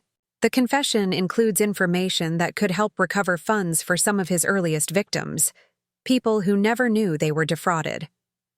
I thought of Grace, working diligently in the conservation studio, who had chosen to build something positive despite her father's legacy of destruction. "Has anyone told Grace?" "Not yet. The DA contacted you first because—" Melanie paused. "Noah has asked to see you. Just once, before he transfers to hospice care. You're under no obligation to agree, of course." The request struck me as both audacious and somehow inevitable. Noah Sullivan, who had once broken into my home seeking non-existent hidden accounts, now sought a different kind of entry, into a conversation I had never expected to have. "I need to think about it," I replied finally. "And I need to talk to Grace first. This affects her more directly than anyone." After ending the call with Melanie, I remained in the library, my gaze moving across the room that had witnessed so many pivotal moments in our family's story. The will reading, Noah's desperate search, countless conversations about the foundation's future, all had unfolded within these book-lined walls. What would Grandma Eleanor have done, faced with this unexpected final chapter? The strategic chess player in her might have seen an opportunity for closure, for information that could help others. The protective grandmother might have advised caution, questioning Noah's motives even as he faced death. Outside the window, I could see the school children engaged in their first preservation activity, carefully learning how to handle aged paper without causing damage. Beyond them, the gardens bloomed with late summer flowers, and construction markers indicated where the new education annex would soon rise. Life continued to move forward, to grow and evolve, while the past remained present but no longer controlling. Perhaps that was the final lesson in Grandma's intricate strategy, that even the most painful chapters could become part of a larger, more meaningful narrative if viewed with the right perspective. I picked up my phone again, this time to text. Grace, can we talk after the school group leaves? Something important has come up regarding your father.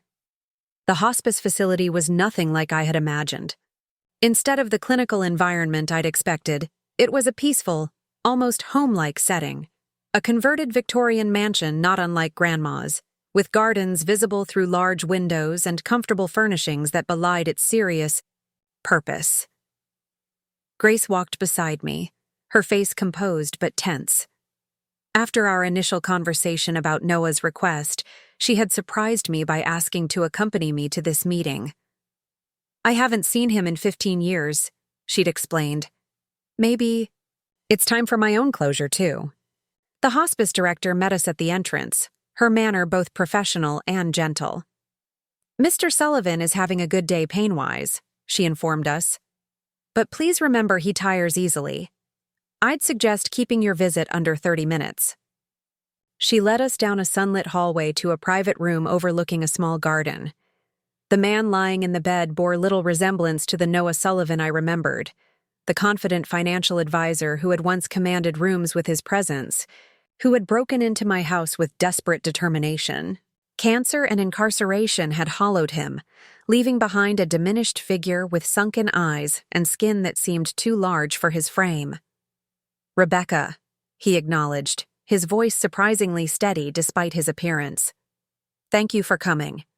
His gaze shifted to Grace, and for the first time, emotion flickered across his face.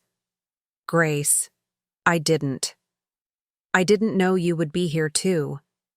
Last-minute decision, she replied, her voice carefully neutral. An uncomfortable silence fell. What did one say to a dying man who had once tried to steal your inheritance, who had threatened you, who had defrauded countless others?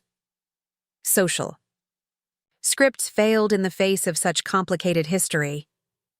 Noah broke the silence first. I imagine you're wondering why I asked to see you. The thought crossed my mind, I admitted. He gestured weakly toward a folder on the bedside table. My full confession is in there. Copies for both of you. The original has already gone to the authorities with my permission to use it however they need to help the people I harmed. Grace picked up the folder but didn't open it. Why now, Dad? After all these years of denying everything, why confess when you're... She couldn't bring herself to finish the sentence. Dying? He supplied. That tends to clarify one's thinking. A ghost of his old sardonic smile appeared briefly. The chaplain would call it redemption. My therapist calls it making amends. I just call it finally telling the truth before I can't anymore. He shifted in the bed, wincing slightly. I've had a lot of time to think in prison, about the choices I made, the people I hurt, about why I did what I did. And, I prompted, when he fell silent. And I realized something that should have been obvious. I was good at my job, Rebecca, legitimately good at financial management. If I had just done honest work, I could have been successful. Not wealthy beyond measure, perhaps, but comfortable and respected. Bitterness tinged his voice. Instead, I convinced myself I deserved more, that I was smarter than everyone else, that rules were for ordinary people. Grace placed the folder on her lap, running her fingers over its edges. You destroyed lives. Yes. The simple acknowledgement seemed to cost him physically. Yours included, though not in the way I damaged others. I abandoned you, choosing Valerie and my schemes over being a father. That may be my greatest regret. Where is Valerie now? I asked, curious despite myself. A humorless laugh escaped him. Gone.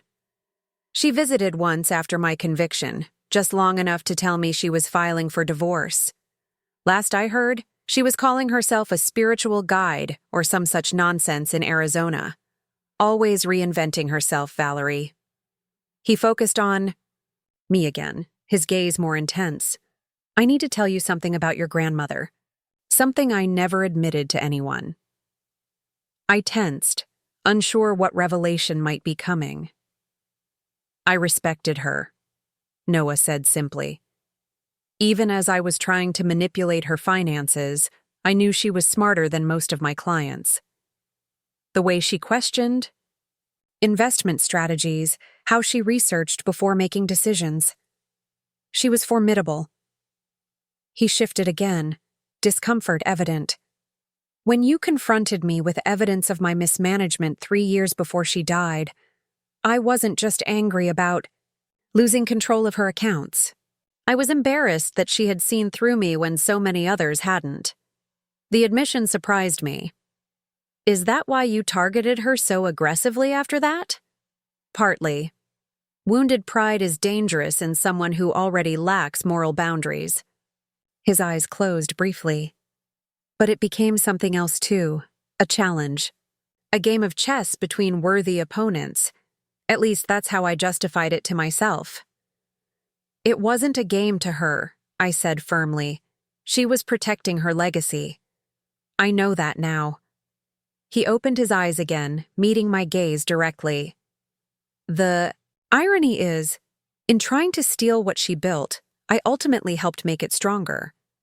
If Valerie and I hadn't made our move on the estate, would you have transformed it into what it's become? The foundation, the educational programs, all of it? The question gave me pause. Would I have been content to simply live in the Victorian house, maintaining Grandma's collection but keeping it private? Or would I eventually have found my way to sharing it more widely? I'd like to think I would have, I answered honestly.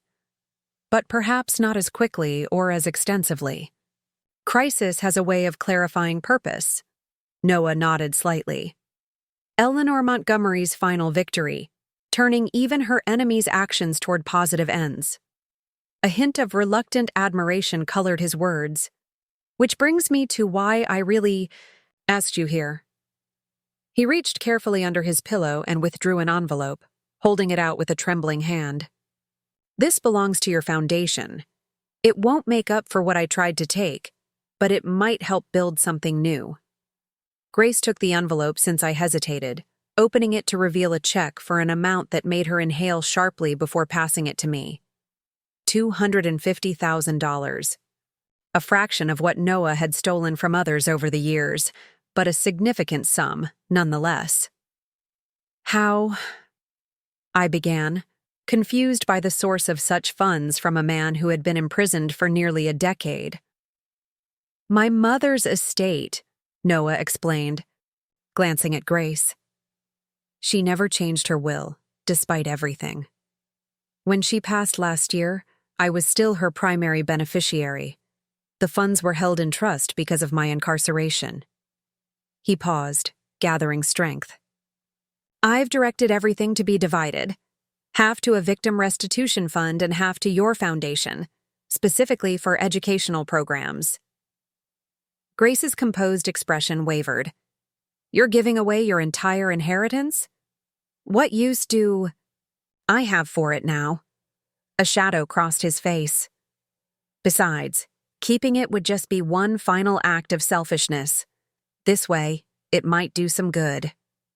The conversation continued for a few more minutes, his strength visibly waning until the hospice. Nurse gently suggested we conclude our visit. As we prepared to leave, Noah spoke once more. Rebecca, one last thing. In my confession, you'll find details about others who were involved in similar schemes, colleagues, collaborators. Some are still practicing. The authorities have the information, but you should be aware too. Protect what you've built. Always the chess player, thinking several moves ahead, but this time perhaps from the right side of the board. In the car afterward, Grace and I sat in silence for several minutes before she finally spoke. I don't know how to feel, she admitted. Part of me wants to dismiss it all as the desperate actions of a dying man seeking absolution. Another part wonders if people really can change, even at the end. I thought about Grandma's chess lessons, about how pieces could transform their functions under certain conditions, how a pawn that traversed the entire board could become something more powerful. I don't think it matters whether we forgive him, I said finally. What matters is that the truth is now available to those who need it, that some measure of restitution will be possible. The consequences of his actions remain, but perhaps some good can come from this final move. She nodded slowly. The Montgomery Foundation approach, finding value even in damaged things. Something like that, I agreed, starting the car. Now we have a partnership announcement reception to prepare for. Life continues. The reception celebrating our partnership with the university's library science program was a dignified affair, held in the main house's renovated Grand Salon. University officials, local dignitaries, Foundation board members and staff mingled among displays, highlighting both institutions' preservation work. Dr. Emily Chen, confident in her role as department director despite her youth, joined me near the display of her grandmother's restored poetry collection, the very book she had nervously brought to our first literary festival 5 years earlier. From community submission to centerpiece exhibit, she noted with satisfaction. My grandmother would never have believed it. I think the most meaningful preservations are always personal, I replied. We save books and documents because of the human connections they represent, not just for their monetary value. The mayor approached, champagne glass in hand. Rebecca, the architectural renderings for the new education annex are impressive. What a remarkable evolution from a private home to a cultural institution. The evolution continues, I agreed. We've just received a significant donation that will allow us to expand our educational programming even further, particularly for underserved communities. I didn't mention the donation's source. Noah's contribution would be acknowledged in the Foundation's financial reports, but without fanfare or publicity. This wasn't about redemption narratives or dramatic gestures. It was simply about doing what was right with resources that could help others. As the reception continued, I found myself drifting toward the library, seeking a moment of quiet reflection. Thomas was already there, standing by the chess set as if he'd anticipated my retreat. How did it go? He asked quietly. We hadn't had a chance to speak privately since my return from the hospice. About as well as a meeting with a dying man who once tried to steal your inheritance could go, I replied, attempting levity but achieving only irony. And the donation? Are you going to accept it? I nodded slowly. With conditions. It will be used exclusively for the new community education initiatives, particularly the intergenerational storytelling project. Something constructive, something healing. Thomas picked up the white queen from the chess set, turning it thoughtfully in his hand. Grandma would approve, I think. She always said the best victories aren't about defeating an opponent, but about making the right move for the right reason. She also said that sometimes the game continues long after you think it's ended, I added, remembering one of her more cryptic chess lessons. Through the library windows, I could see the reception in full swing, could hear the murmur of conversations and occasional laughter. Beyond them, the first stars appeared in the darkening sky, twinkling above the Victorian house that had been at the center of so much conflict and, ultimately, so much creation. 5 years ago, when Noah had broken in searching for non-existent hidden accounts, I had felt that the house was under siege, its peace violated. Now, filled with people celebrating knowledge and preservation, it seemed to have found its true purpose, not as a private sanctuary, but as a shared resource, a bridge between past and future.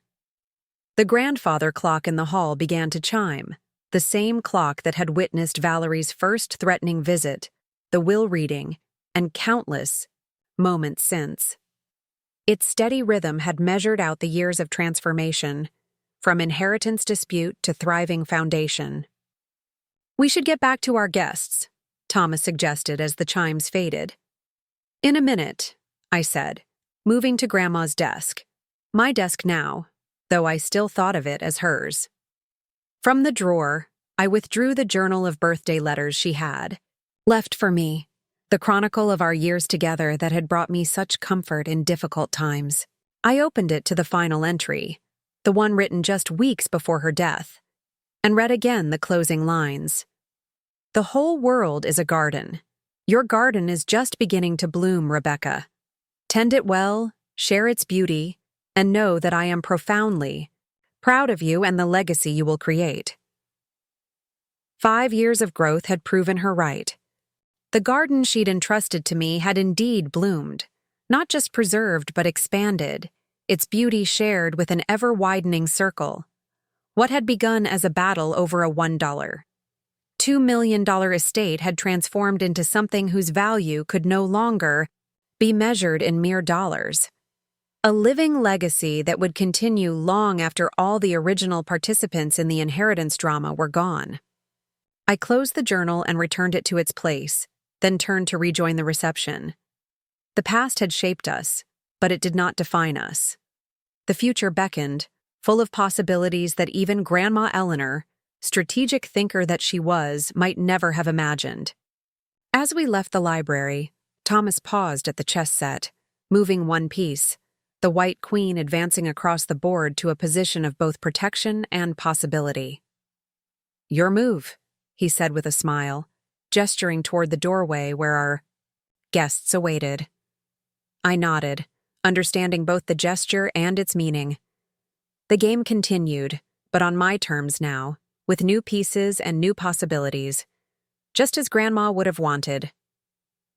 My move indeed, I agreed, stepping forward into the next chapter of our unfolding story. Up next, you've got 2 more standout stories right on your screen. If this one hit the mark, you won't want to pass these up. Just click and check them out. And don't forget to subscribe and turn on the notification bell so you don't miss any upload from us.